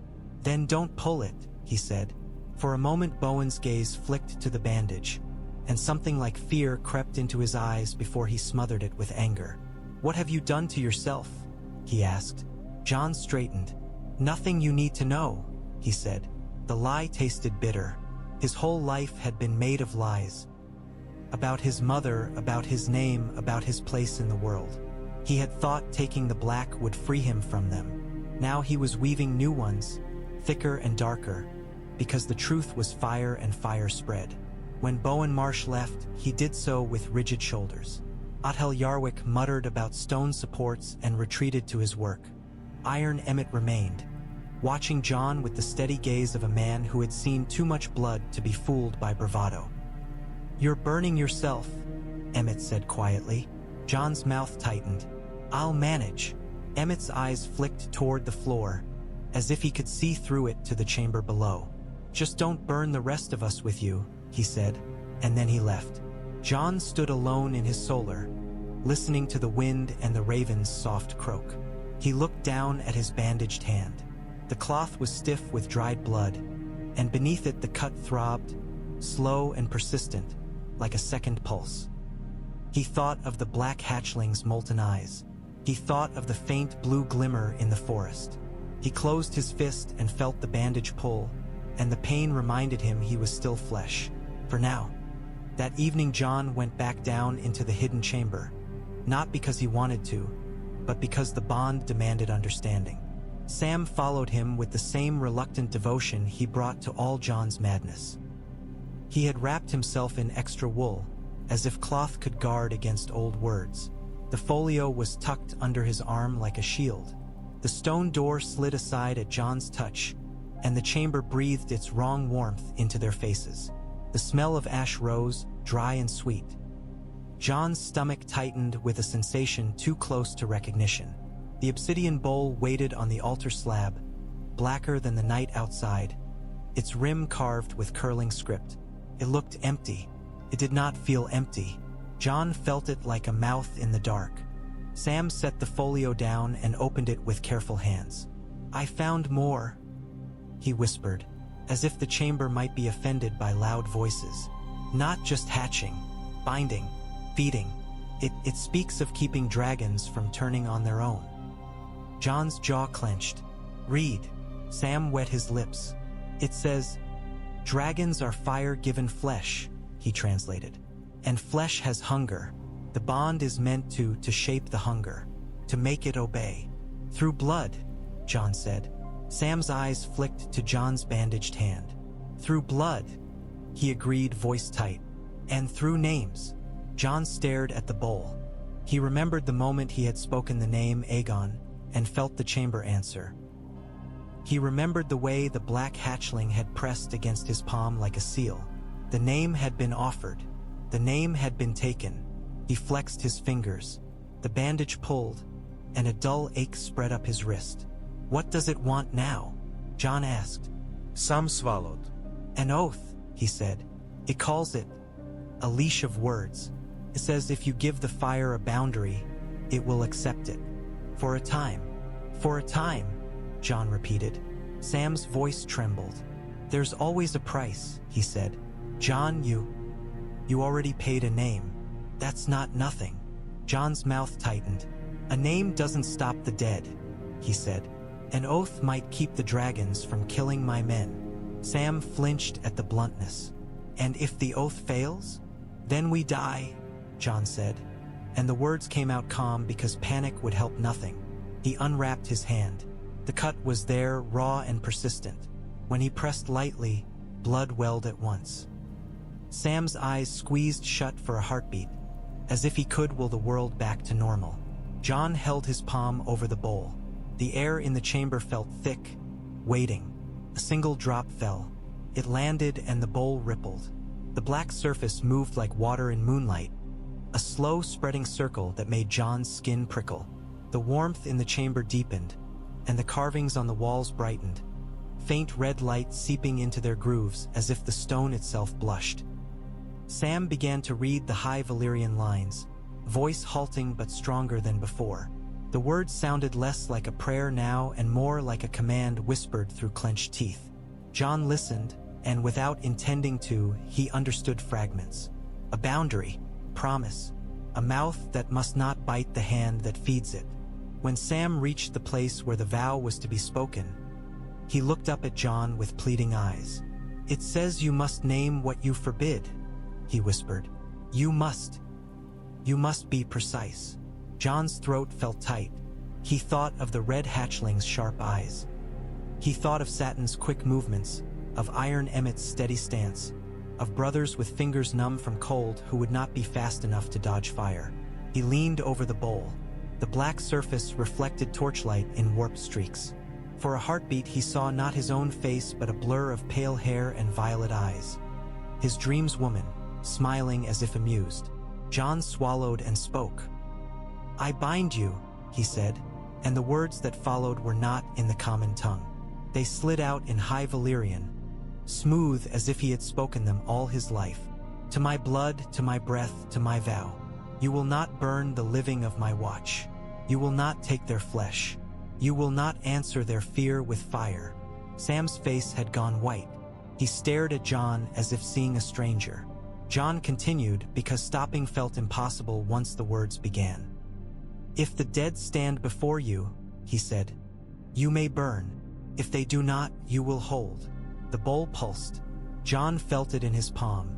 Not heat, but pressure, as if something unseen had pressed its mouth to his skin through the air. The cut flared with sudden pain. Jon's breath hitched. Then something slipped. It was not like losing flesh. It was like losing warmth. A part of him that had always been there, quiet and unnoticed, went suddenly thin. His fingers tingled, then went numb at the tips, as if he had plunged them into snow. Jon straightened, blinking hard. The chamber's glow dimmed back to torchlight. The bowl stilled, black and patient. Sam's hands shook so badly the folio rustled. "Jon," he whispered, voice cracking. "What did you just say?" Jon stared at his own numb fingertips. He could still move them, but the sensation was distant, like moving someone else's hand. He flexed again, trying to coax feeling back. "I said an oath," Jon replied, and his voice sounded far away to his own ears. Sam's gaze darted to the bowl, then back to Jon. "You spoke High Valyrian," he said. "Perfectly." Jon's jaw clenched. "So it seems." Sam's eyes were wet. "That's not, Jon, that's not." "Not what?" Jon snapped, sharper than he intended. Sam flinched, then swallowed hard. "Not you," he whispered. The words hit harder than a blow. Jon wanted to deny them, to insist he was still Jon Snow, bastard of Winterfell, Lord Commander of the Night's Watch. But when he reached for that certainty, it slipped through his fingers like smoke. He tried to remember Ned Stark's voice. He could picture his father's face, stern and tired. But the sound, how his father's words had felt like stone, was suddenly blurred. Jon frowned, uneasy, and the more he reached, the more it slid away. Panic rose in him then, hot as the brazier's coals. He forced it down because fear was a luxury. "We're done," Jon said, wrapping the cloth back around his hand. The bandage felt tight, constricting. "We don't come back here unless we must." Sam nodded too quickly. He gathered the folio with shaking hands. His lips moved as if he wanted to speak 100 warnings and could not choose one. They left the chamber, and the stone door slid shut behind them. Halfway up the stairs, Jon paused, breathing hard, as if the climb had stolen more strength than it should. He pressed his palm against the cold stone wall. For a heartbeat, he felt nothing. Then, faintly, deep in his chest, he felt an answering pulse. 3 quick beats layered over his own heartbeat, fast as hunger. The dragons had heard the oath. Jon could only pray they would keep it longer than his fingers could keep their warmth. The oath held for less than a day. It began with a mistake so small it would have been laughable in any other story. A latch not fully set. A guard distracted by a shouted joke. A boy running with messages and colliding with satin near the armory steps. Jon heard the commotion before he saw it. Shouts, the clatter of wood, a sudden sharp scream that turned his stomach to ice. He left his solar at a run, boots pounding stone, bandaged hand tucked close. In the corridor outside the kitchens, men had gathered in a knot, backs pressed to the wall, eyes wide. A stew tray lay overturned, bowls shattered, gray broth steaming on stone. The air smelled of onions and fear. At the center of it, the deep red hatchling crouched over the spilled tray like a cat over a mouse. Its wings were half spread, small but sharp-edged. Its eyes gleamed copper in torchlight. A thin thread of steam rose from its nostrils. A steward lay on the ground a few feet away, clutching his forearm. Blood seeped between his fingers. His face was white, mouth open in a sound that had become a wheeze. "Don't move," Jon ordered. and his voice cut through the corridor like a blade. Men turned toward him with relief and terror tangled together. "It came out of nowhere," someone blurted. It jumped.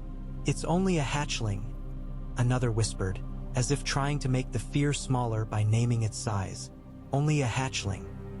Jon looked at its teeth, at the sharp intent in its posture, at the way it watched the corridor as if weighing prey. A hatchling now, a monster later. Samwell Tarly shoved through the knot of men behind Jon, breathless, eyes huge. When he saw the red hatchling, his face crumpled with horror. "Oh gods," he whispered.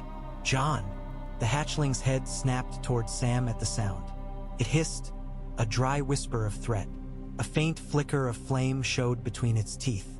Men flinched back. Someone raised a broom like a spear, then froze. Jon stepped forward slowly, hands open, trying to make himself larger without looking like prey. "Easy," he murmured, though he did not know if dragons understood the word. He kept his voice low, steady, the way you spoke to a frightened horse. The hatchling's gaze shifted to him. For a heartbeat, Jon felt that tug in his chest, a thread tightening. But this was the red one, not the black. The bond did not answer with the same certainty. The hatchling hissed again. Ghost slipped into the corridor behind Jon, silent as snow. The direwolf's lips lifted, showing white teeth. He did not leap. He did not bark. He only stood, a pale wall of predator, and his growl rolled low enough to be felt in the stones. The red hatchling's head jerked toward Ghost. Its eyes narrowed. It made a sound that was not quite a growl, more like a rattling purr. Jon's skin prickled. Two predators measuring each other in a narrow stone throat. "Ghost," Jon warned softly. The direwolf's growl deepened, but he held. The steward on the ground moaned and tried to crawl away. The red hatchling's gaze flicked to the movement, hunger sharp as a knife. Tensed, Jon saw the moment before it sprang. He moved without thinking. He tore the bandage from his palm with his teeth, ignoring the sting, and stepped between the hatchling and the wounded man. He held his bleeding hand out. The hatchling froze mid-shift, nostrils flaring. His head tilted, eyes fixed on the blood. The hunger in its posture changed direction, like a spear turning. Jon felt the thread in his chest tighten suddenly, as if something had yanked it from the other end. "Enough," Jon said, and the word came out in High Valyrian, sharp as a crack of ice. Sam gasped softly behind Jon. The hatchling's eyes widened for a heartbeat. Then it crawled forward, low and deliberate, drawn by the blood like a moth to flame. The snout touched Jon's palm. Pain flared as its hot tongue pressed into the cut. Jon sucked in a breath and held still. The hatchling made a small, satisfied sound and lapped again, greedily, not enough to drain him but enough to mark. Jon felt the pull in his chest shift into something like alignment, as if the hatchling's wild hunger had been redirected through him. For a heartbeat, his vision blurred. He saw heat, not metaphor, not imagination, heat as truth.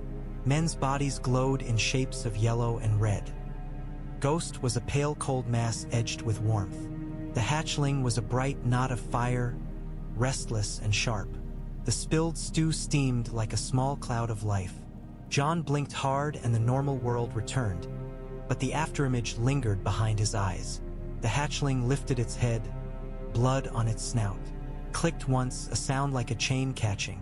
Then it turned away from the steward and scuttled back toward Jon, pressing itself briefly against his boot as if to claim safety in his shadow.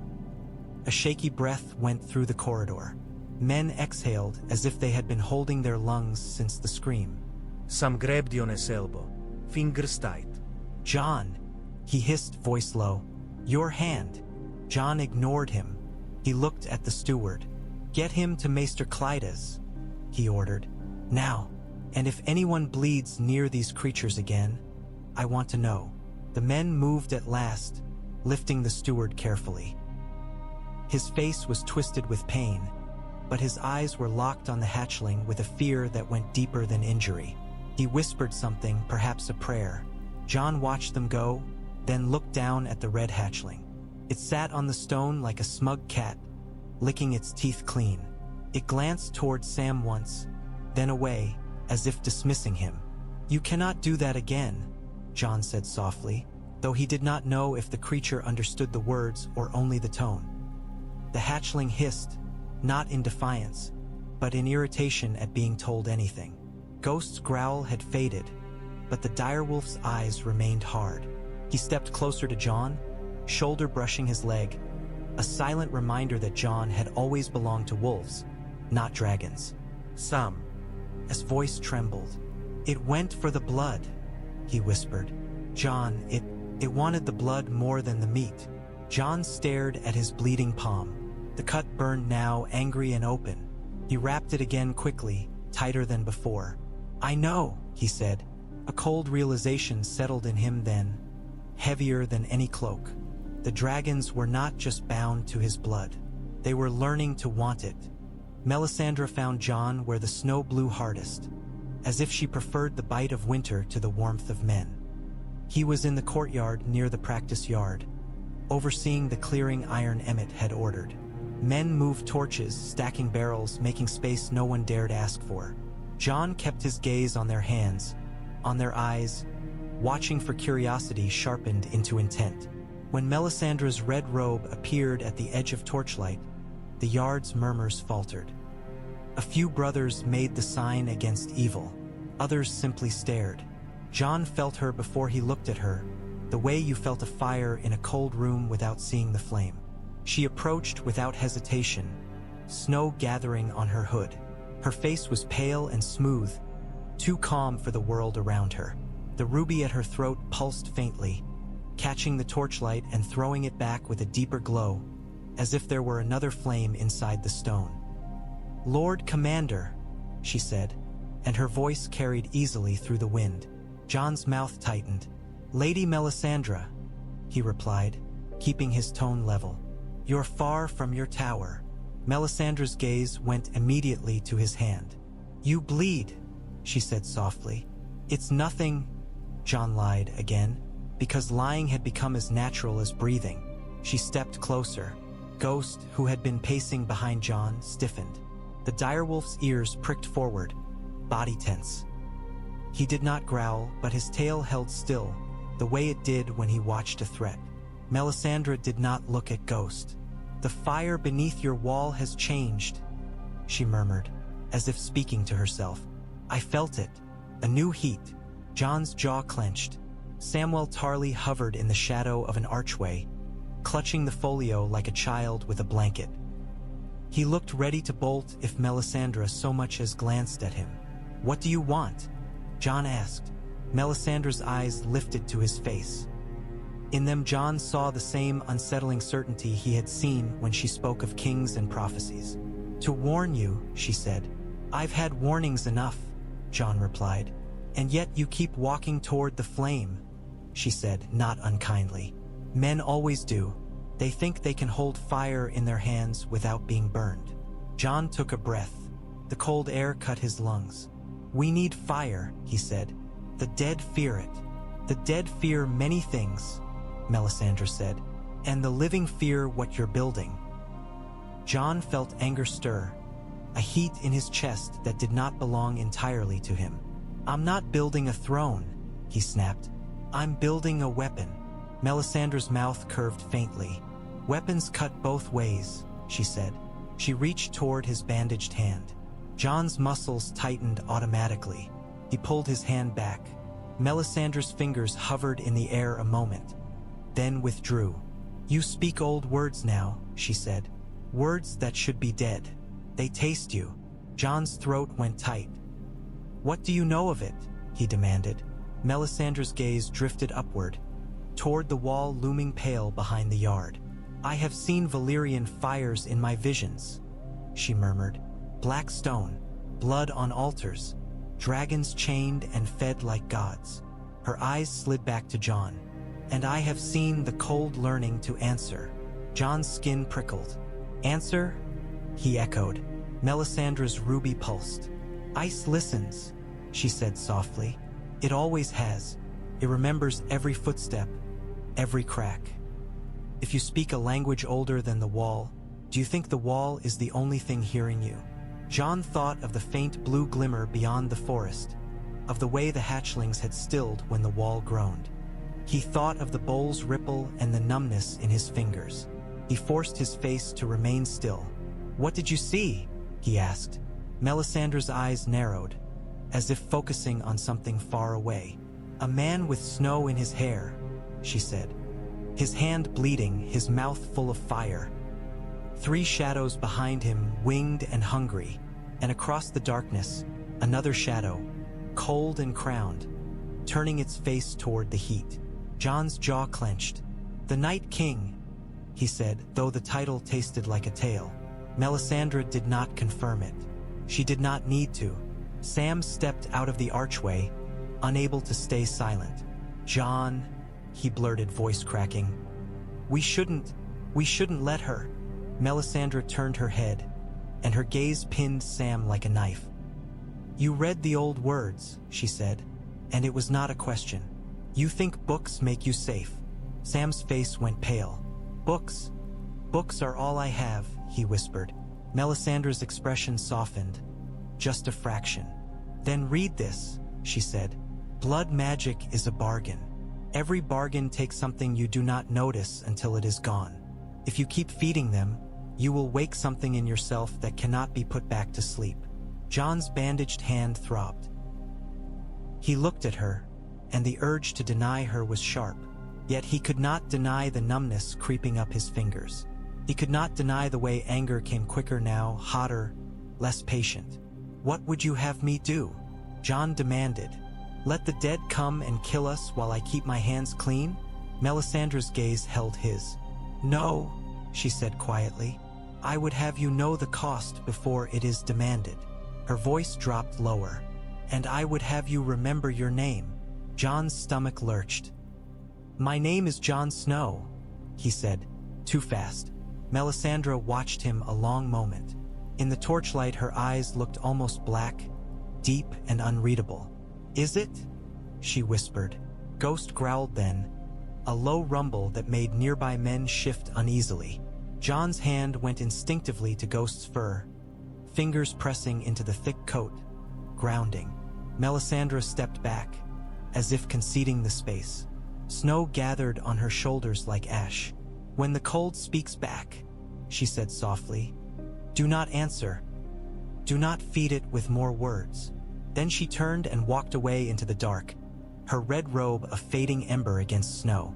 Jon stood in the courtyard, wind cutting his face, bandaged hand aching.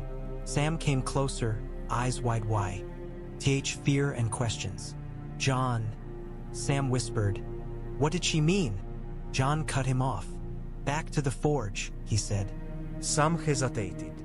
"But now," Jon said, sharper than he meant. Sam flinched and obeyed.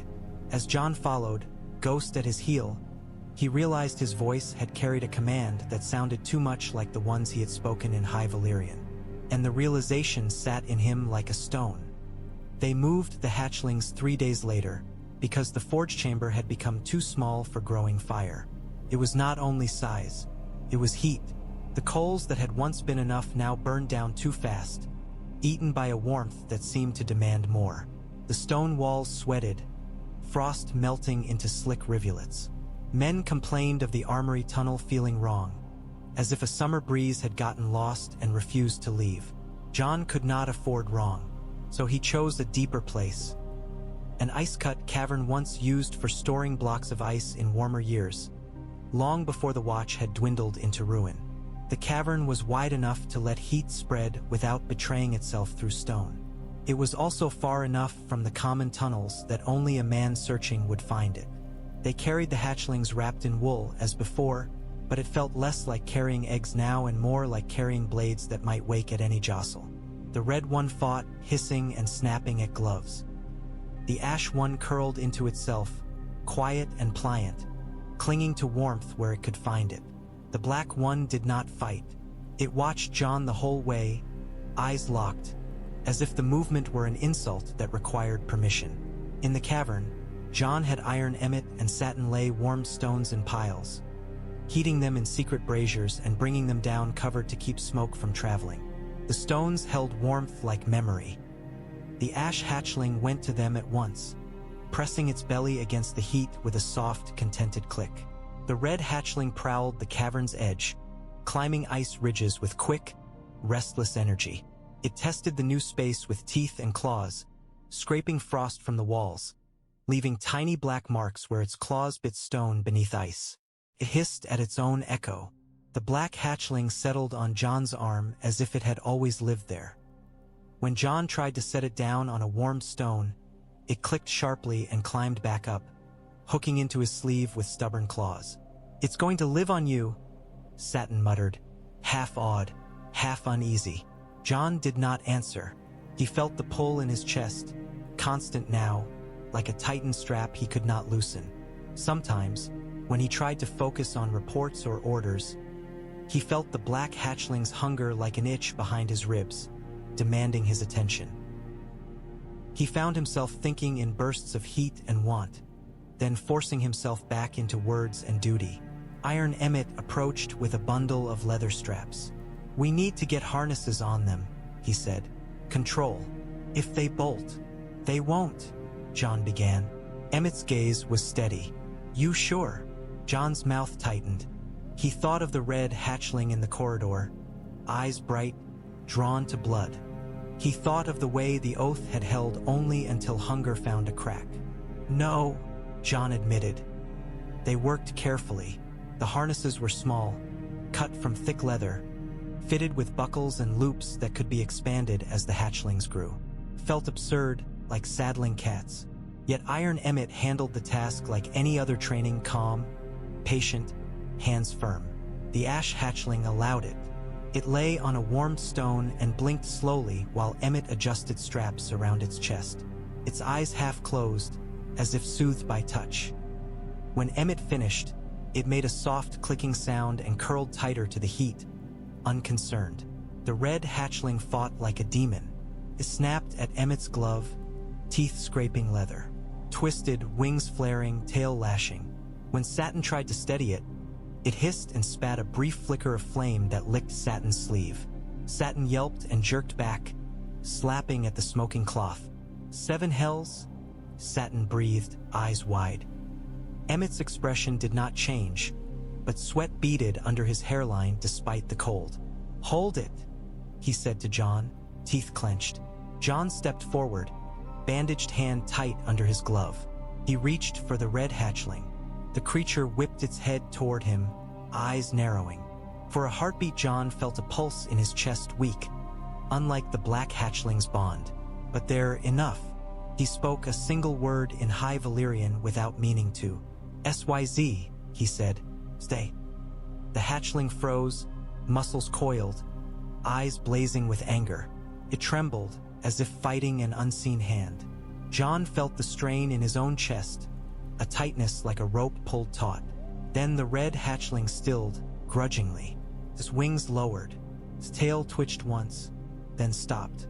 Emmett moved quickly, buckling the harness before the creature could decide to disobey again. When he finished, he stepped back and exhaled hard. Jon realized his own breath came shallow.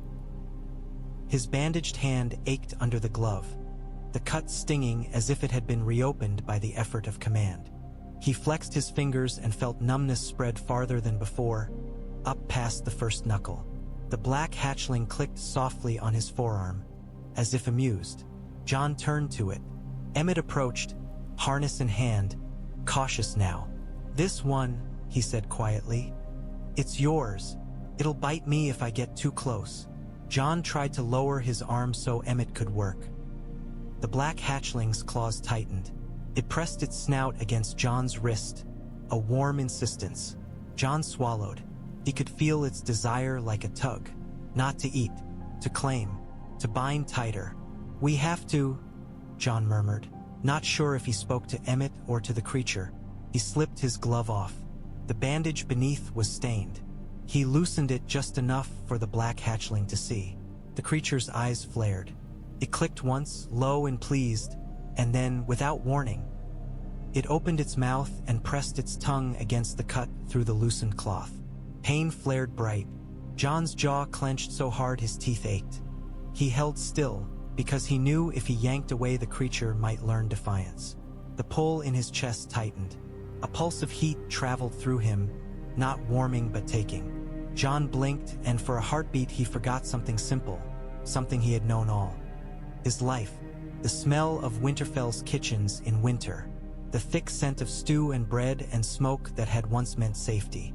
He reached for it, startled, and found only a blankness, like a door shut. Panic surged.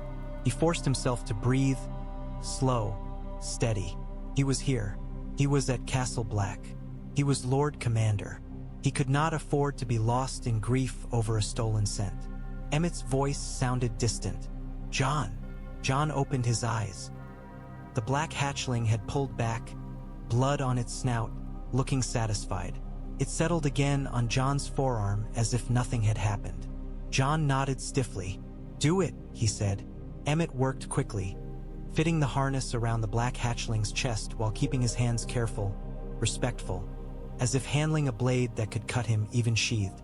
The hatchling watched him with calm, predatory patience, but did not bite. When it was done, Jon exhaled, shoulders tense. His fingers tingled with numbness. His mind felt slightly thinner, as if the world had lost a layer of color he had not noticed before. Ghost watched from the cavern's edge, eyes pale, expression unreadable. The dire wolf did not come closer. He had chosen distance, as if refusing to be warmed by this new fire. Jon looked at the three hatchlings in their harnesses.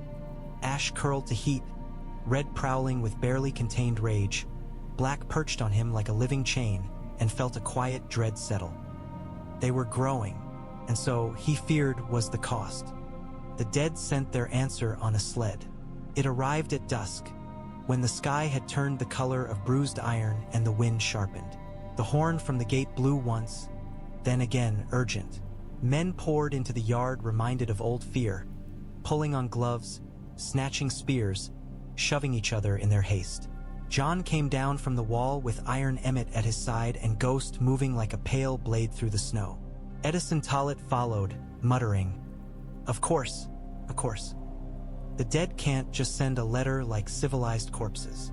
At the gate, a small ranging party staggered in, 6 men, faces crusted with ice, eyes wide with exhaustion. They dragged a sled between them, the runners scraping stone. Snow clung to the bodies piled on it. Bodies. Jon's stomach tightened. For a heartbeat he saw hard home again, a shore full of screaming and dead eyes. He forced himself to breathe. He forced himself to be Lord Commander. "What happened?" he demanded. The lead ranger, old black Jack Bulwer, beard stiff with frost, shook his head like a man trying to dislodge a nightmare. "We found them," he rasped. "Just found them. In the woods, laid out like a bloody Septon's prayer." Men crowded closer, lanterns lifted. The torchlight fell on the corpses and made them look almost alive. Their skin pale, lips blue, eyes half open in frozen surprise. Then Jon saw the way they were arranged. Not a pile, not a scatter of death. Pattern. The bodies formed a circle on the sled, limbs positioned with deliberate care. In the center, one corpse lay stretched straight, arms angled, legs crossed, as if making a symbol. Around it others curved, spine to spine, shaping spirals. It looked less like men who had died and more like ink strokes frozen into flesh. Samwell Tarly pushed through the crowd and stopped short, face draining of color. His eyes flew over the arrangement, frantic. "No," he whispered. "No." Jon's gaze sharpened. "What is it?" he demanded. Sam stepped closer, hands hovering as if afraid to touch. "The symbols," he whispered. It's like the folio, the curves, the structure. It's not exactly Valyrian, but it's trying to be." A cold weight settled in Jon's gut. Bowen Marsh appeared at Jon's shoulder, breath steaming, eyes narrowed. "Trying to be what?" he demanded. Sam's voice cracked. "Language," he whispered. "It's trying to speak." Jon looked down at the corpse in the center of the pattern. Its skin was cut in shallow lines, carved through frostpale flesh. The lines had been made with something sharp, perhaps dragonglass. The wounds were not deep. They were precise. Runes. The dead had carved runes on the dead. Ghost growled low, hackles rising. His nose lifted, scenting. He backed a step, then another, as if the smell on the sled offended even a direwolf's hunger. His lips curled. Jon felt it too. Not a smell, but a pressure behind his eyes, like a cold hand pressing at his skull. The ember in his mind flared, not with warmth but with alarm. The ranger spoke again, voice rough. "We saw lights," he said. "Blue, among the trees. We followed. Then we found this. No tracks leading away. Like the snow swallowed whoever did it." Edison Tollett muttered, "Snow swallows everything. It's greedy." Jon's mouth tightened. He stared at the carved lines on the central corpse. The curves reminded him of the script on the hidden door, the bowl's rim, the folio's ink. But these were wrong. The lines looked stiffer, less fluid, like a man trying to copy a language his hand did not understand. A copy, an imitation, a lesson. Jon's bandaged hand throbbed as if answering a call. He flexed his fingers and felt the numbness spread, cold and unwelcome. Sam looked up at Jon, eyes wide with terror. "Jon," he whispered. "They know." Jon held his gaze. "They suspect," he said, though he did not believe his own words. He looked at the bodies again. "Or they've always known, and we've only just started speaking loud enough for them to answer." Bowen Marsh's face twisted. "This is your doing," he hissed. "This is what comes of sorcery. You've woken them. You've—" Jon turned on him, voice low and dangerous. "They were awake long before I found a book," he snapped. "They killed men at the fist. They took Hard home. They've been marching since before you ever heard a Valyrian word." Bowen's jaw clenched. "And now they're carving it into flesh," he said, eyes flicking back to the sled. "How long until they carve it into ours?" A murmur of fear rippled through the gathered brothers. Jon forced himself to breathe. Panic would spread faster than fire if he let it. "Burn them," he ordered. Men hesitated. Fire near the wall was always fearsome. Fire near corpses felt like inviting something. "Now," Jon repeated. They dragged the sled into the clearing, away from the wooden buildings. Men piled brush and old broken crates over the bodies, hands shaking. Someone brought a torch. The flame trembled in the wind. Jon watched the torch descend. He watched it touch brush. Fire caught, small at first, then stronger, licking upward with hunger. Smoke rose, dark and bitter. As the flames took the corpses, Sam's face twisted. "Those symbols," he whispered again, voice thin. "Jon, I think it's a warning." Jon stared at the burning pattern until the flesh blackened and the carved lines disappeared under flame. "What warning?" he asked. "Some swallowed." "That they can learn," he whispered. "That they can copy. That they can." The flames roared, drowning Sam's last word. Jon felt the fire's heat on his face and, beneath it, a cold awareness like a blue eye opening in the dark. He turned his head slowly toward the wall. For a heartbeat he imagined he saw, far beyond the gate, among the haunted trees, a line of faint blue points, like stars fallen to the ground, watching. When he blinked, there was only snow and darkness. But the feeling did not leave. The dead had spoken, and the language they were trying to learn was his. They gave Jon a white to burn, as if offering proof could soothe fear. It was not easy to get. Whites were dangerous even when dead, and the men who had faced them did not volunteer to bring one back like a trophy. But there was a corpse in the ice cells that had been kept for study. Bound in chains, staked through limbs, mouth stuffed with cloth. A horror held in the cold like meat waiting to rot. Jon ordered it brought into the training yard after dark, when fewer eyes would see and fewer tongues would wag.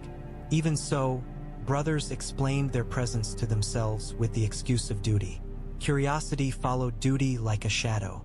The white was staked into the snow in the yard's center, chains rattling as it strained. Its skin was a pale blue white, frost clinging to hair and lashes. Its eyes were open, bright, unnatural blue. It did not blink. It did not breathe. Yet it fought its bonds with a patient fury that felt endless. Jon stood a few paces away, cloak snapping in the wind. His breath steamed. His bandaged hand throbbed. The hatchlings were there too, hidden under cloaks until the last moment. Now they perched on heated stones within a dragonglass circle iron emmet had laid in the yard, the shards glittering black in torchlight. The ash hatchling sat curled like a pale coal, eyes half-lidded. The red hatchling prowled the circle's edge, wings twitching, teeth flashing when it hissed at the white smell. The black hatchling perched closest to Jon, head lifted, watching the white with molten gold focus. Sam stood behind Jon with a torch, face strained. Iron Emmet held a spear, ready for chaos. Ghost stood at Jon's leg, silent and tense, eyes fixed on the white with predatory hatred. The white jerked against its chains and made a sound like a broken bellows. The red hatchling answered with a hiss that sounded far too sure of itself. Jon took a breath. "This is why," he said quietly, not sure if he spoke to Sam, to the men watching from the shadows, or to himself. "This is what we face." Sam's voice was thin. "And if they get loose," he whispered. "Then we kill them," Jon said, and he heard how cold he sounded. He stepped closer to the dragonglass circle. The black hatchling's claws tightened on its stone, eyes never leaving Jon. Jon felt the thread in his chest, taut and ready. He spoke low in the common tongue first. "Burn it," he ordered. Nothing happened. The ash hatchling blinked slowly, uninterested. The red one hissed, but did not breathe flame. The black one clicked once, as if waiting for Jon to say it correctly. Jon's jaw clenched. He tried again, and this time the words that came were not the words he had chosen. "Dracaries," he said. The high Valyrian word cracked through the yard like a whip. The black hatchling's throat pulsed. A thin tongue of flame flickered out, brighter than any candle, then steadied into a stream no longer than Jon's arm. The fire hit the white's chest. The white shrieked. The sound was not human. It was a tearing, a howl of cold being forced to remember heat. The chains rattled violently as it thrashed, limbs jerking. Flame crawled over frost-pale skin. The smell of burning flesh hit the air, bitter and thick. The red hatchling, spurred by the black one's flame, opened its mouth and spat fire too shorter, more violent. A burst that struck the white's shoulder and made the flames leap higher. The ash hatchling watched a moment longer, then, almost reluctantly, breathed a thin stream of pale flame that looked smoky in torchlight, like ash caught on wind. It added heat without ferocity, steady as a banked coal. The white's shriek rose to a peak and then broke, collapsing into silence as its body blackened and crumbled. The blue eyes went out last, fading like stars swallowed by dawn. Men in the shadows exhaled in a collective rush. Someone whispered, "7," as if the gods had just performed a miracle. Sam's hands shook around his torch.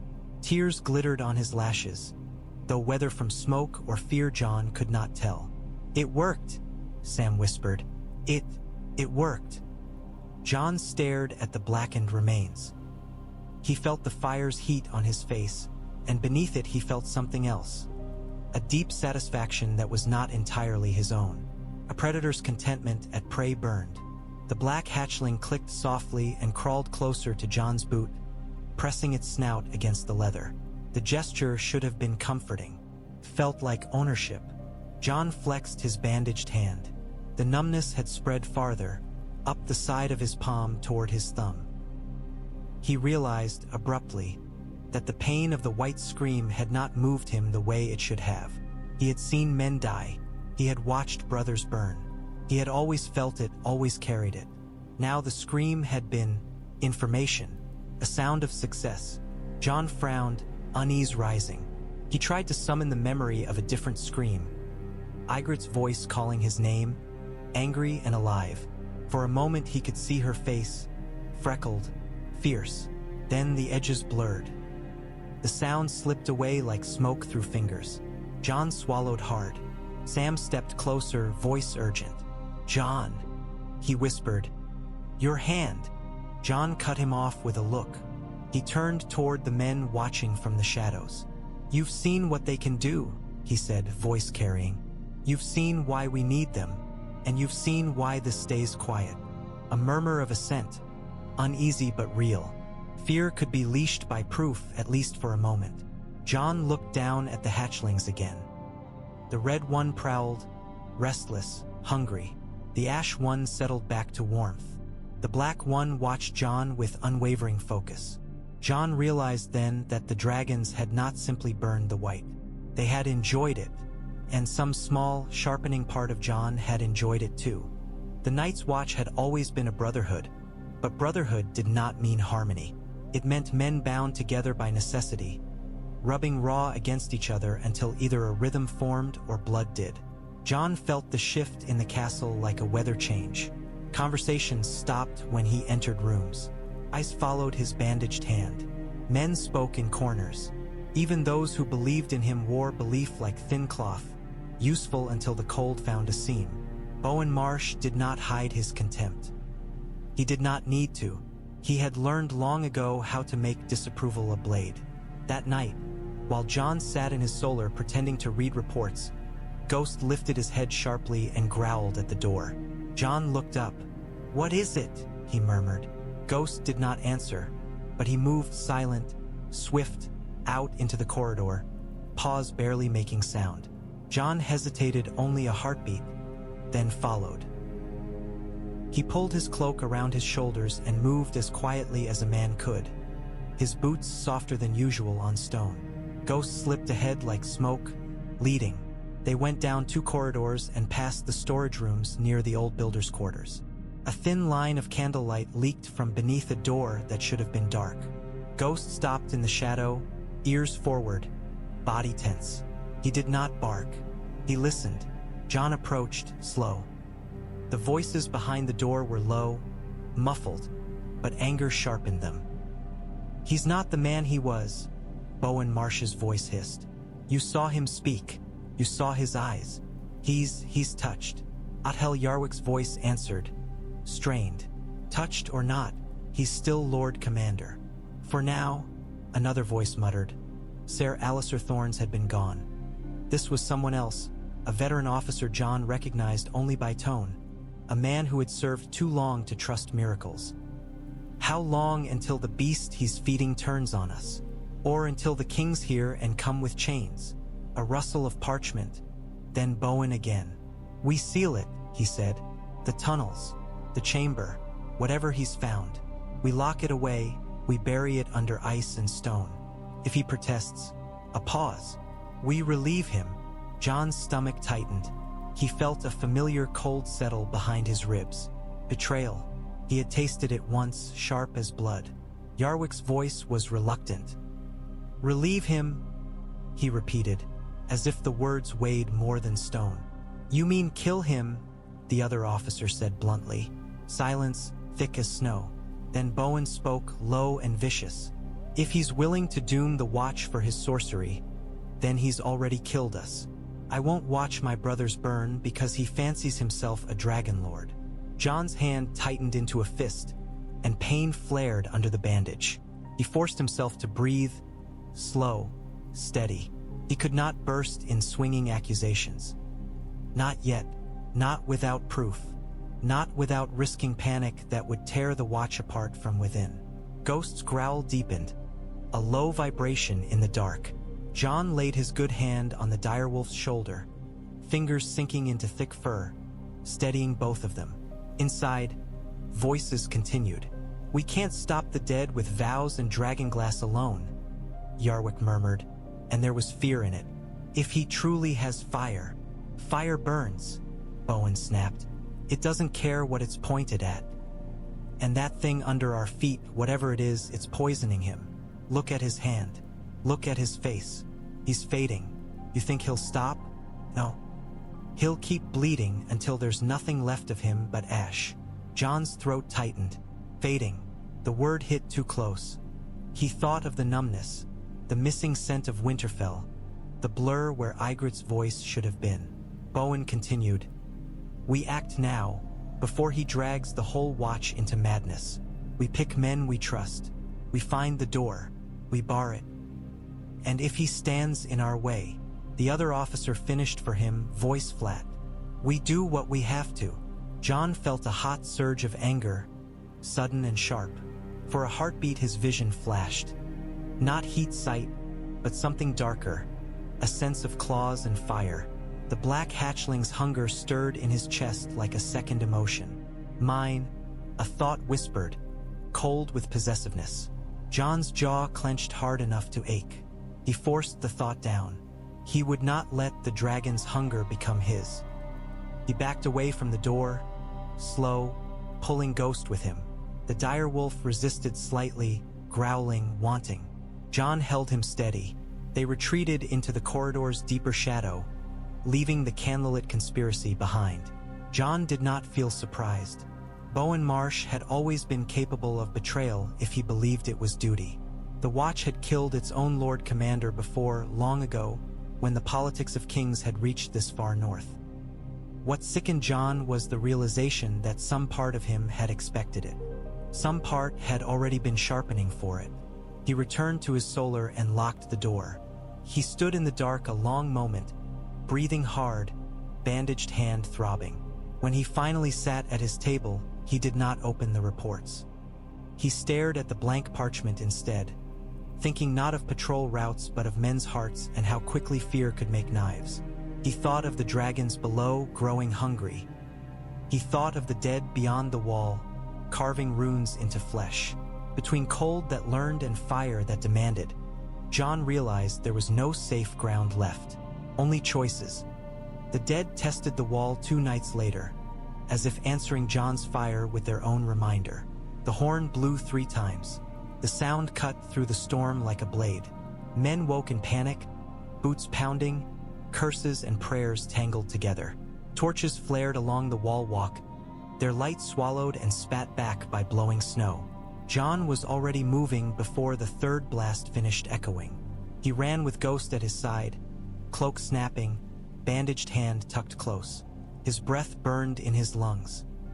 The wind tried to push him back, but Jon had lived with northern wind long enough to know you did not fight it. You leaned into it and kept walking. At the armory tunnel, Iron Emmett waited with Satin and 2 others, faces tight. Behind them, hidden under thick cloaks, the hatchlings clicked and hissed, sensing the urgency like hounds scenting blood. You sure? Emmett asked over the storm. Jon's mouth tightened. No, he shouted back. But we don't have time to be sure. They carried the hatchlings up onto the wall in wrapped bundles, moving fast. Snow hammered their faces, stinging like thrown sand. The wall steps were slick with ice. Men ran past them toward the horn's call, spears in hand, eyes wide. At the top, the world was nothing but wind and white and the deep groan of ice. Jon reached the threatened section of the wall walk and saw shapes below. Dark figures clinging to the wall's face, moving with inhuman patience. Hooks bit into ice. Frosted hands reached, gripped, pulled. They climbed as spiders climbed, silent and relentless. Whites, their eyes glimmered blue through snow. Men stabbed downward with spears, dragging hooks free, knocking bodies away. The whites fell without sound, only to rise again below and climb again as if falling meant nothing. Fire! Someone shouted. Get fire! Torches were thrust down, but the wind ripped flames sideways. Oil flared and died. The whites kept climbing. Jon's bandaged hand throbbed as if it had known this moment was coming. He pulled the hatchlings free of their wrappings. The storm hit them and they hissed, wings flaring. The red one snarled at the wind as if daring it to fight. The ash one blinked slowly, then tucked closer to warmth. The black one turned its head and fixed its eyes on Jon, waiting. Men nearby stared, shock cutting through fear. Someone whispered a prayer.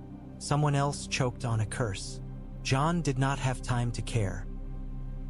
He stepped to the parapet, snow whipping his face, and looked down at the whites climbing. He felt the cold below them, the relentless hunger of death. The ember in his mind flared. Dracaries, he said into the storm. The word snapped out, and the black hatchling answered first, throat pulsing. Flame burst forth, small but fierce, and the wind carried it downward in a wild arc. It struck the highest white, caught its hair and cloak, and for a heartbeat blue eyes flashed brighter, then went out as the body burned and fell. The red hatchling roared, a sound too large for its small body, and spat fire in a violent burst. Its flame struck another cluster of climbing whites. For a moment the wall's face bloomed orange with burning bodies, smoke torn away by wind. The ash hatchling breathed last, its flame thinner, steadier. It coated the ice face with heat, turning frost to steaming water that slicked the wall. Hooks slipped, hands lost purchase. Whites fell, burning or not, tumbling into darkness. Men shouted, a raw sound of triumph and terror tangled together. Spears jabbed down, torches flared. The line held. Jon stood with snow in his lashes and firelight flickering over his face. He felt the satisfaction rise again, sharp and alien. He felt the dragon's hunger echo in him as if their throats were his own. A white below shrieked as it burned, and the sound did not move Jon the way it should have. He flexed his bandaged hand. The cloth had torn in the rush, and blood seeped out, dark against white snow. The black hatchling's head turned toward the scent, eyes brightening, clicked softly, eager. No, Jon muttered, and the word came out harsher than he intended. He pulled his hand back, hiding it under his cloak. The black hatchling clicked again, irritated, but kept its gaze on Jon as if it could see through cloth. A sudden crack of ice sounded below, sharp, loud. Jon looked down. At the base of the wall, among the blown snow and falling bodies, a circle of blue lights had formed in the forest's edge, faint but unmistakable. Not torches, not lanterns, eyes watching. The hair on Jon's arms rose under his cloak despite the cold. He felt the same pressure behind his skull he had felt at the burning sled. A sense of being studied, measured. Then, in the back of his mind, a voice whispered something that was not quite sound and not quite thought. Aegon. The name slid through his skull like ice through water. Jon's breath hitched. He staggered back from the parapet, heart pounding. For a heartbeat his vision blurred, and he saw again heat shapes in the storm. Men glowing, dragons blazing, the wall a pale cold mass, and beyond it a darker cold that pressed close, listening. Sam's voice shouted his name somewhere, distant. Jon! Jon tried to answer and found his tongue thick. The black hatchling clicked sharply, sensing his weakness. It crawled closer, claws biting through leather perch into Jon's sleeve, seeking his blood like comfort. Jon clenched his jaw and forced himself upright. He looked at the whites still falling, still burning, still climbing. He looked at the blue lights in the forest, patient as stars. He realized, with a cold clarity that cut deeper than winter wind, that the dead were not only testing the wall, they were testing him. They had heard the old words, they had seen the new fire, and now they were speaking back, using the only language they had ever truly mastered. Hunger. The horns stopped. The immediate wave of whites thinned, bodies burning and tumbling. Away. Men shouted exhausted relief. Some laughed, ragged and disbelieving, because laughter was safer than sobbing on a wall in a storm. Jon stood among them, a man with fire at his feet and ice in his skull, and felt the numbness in his fingers creep farther, steady as dawn. Below, in the dark beyond the wall, the blue lights faded one by one into snow, but the voice in Jon's mind did not fade. It lingered, cold and patient, as if waiting for him to answer.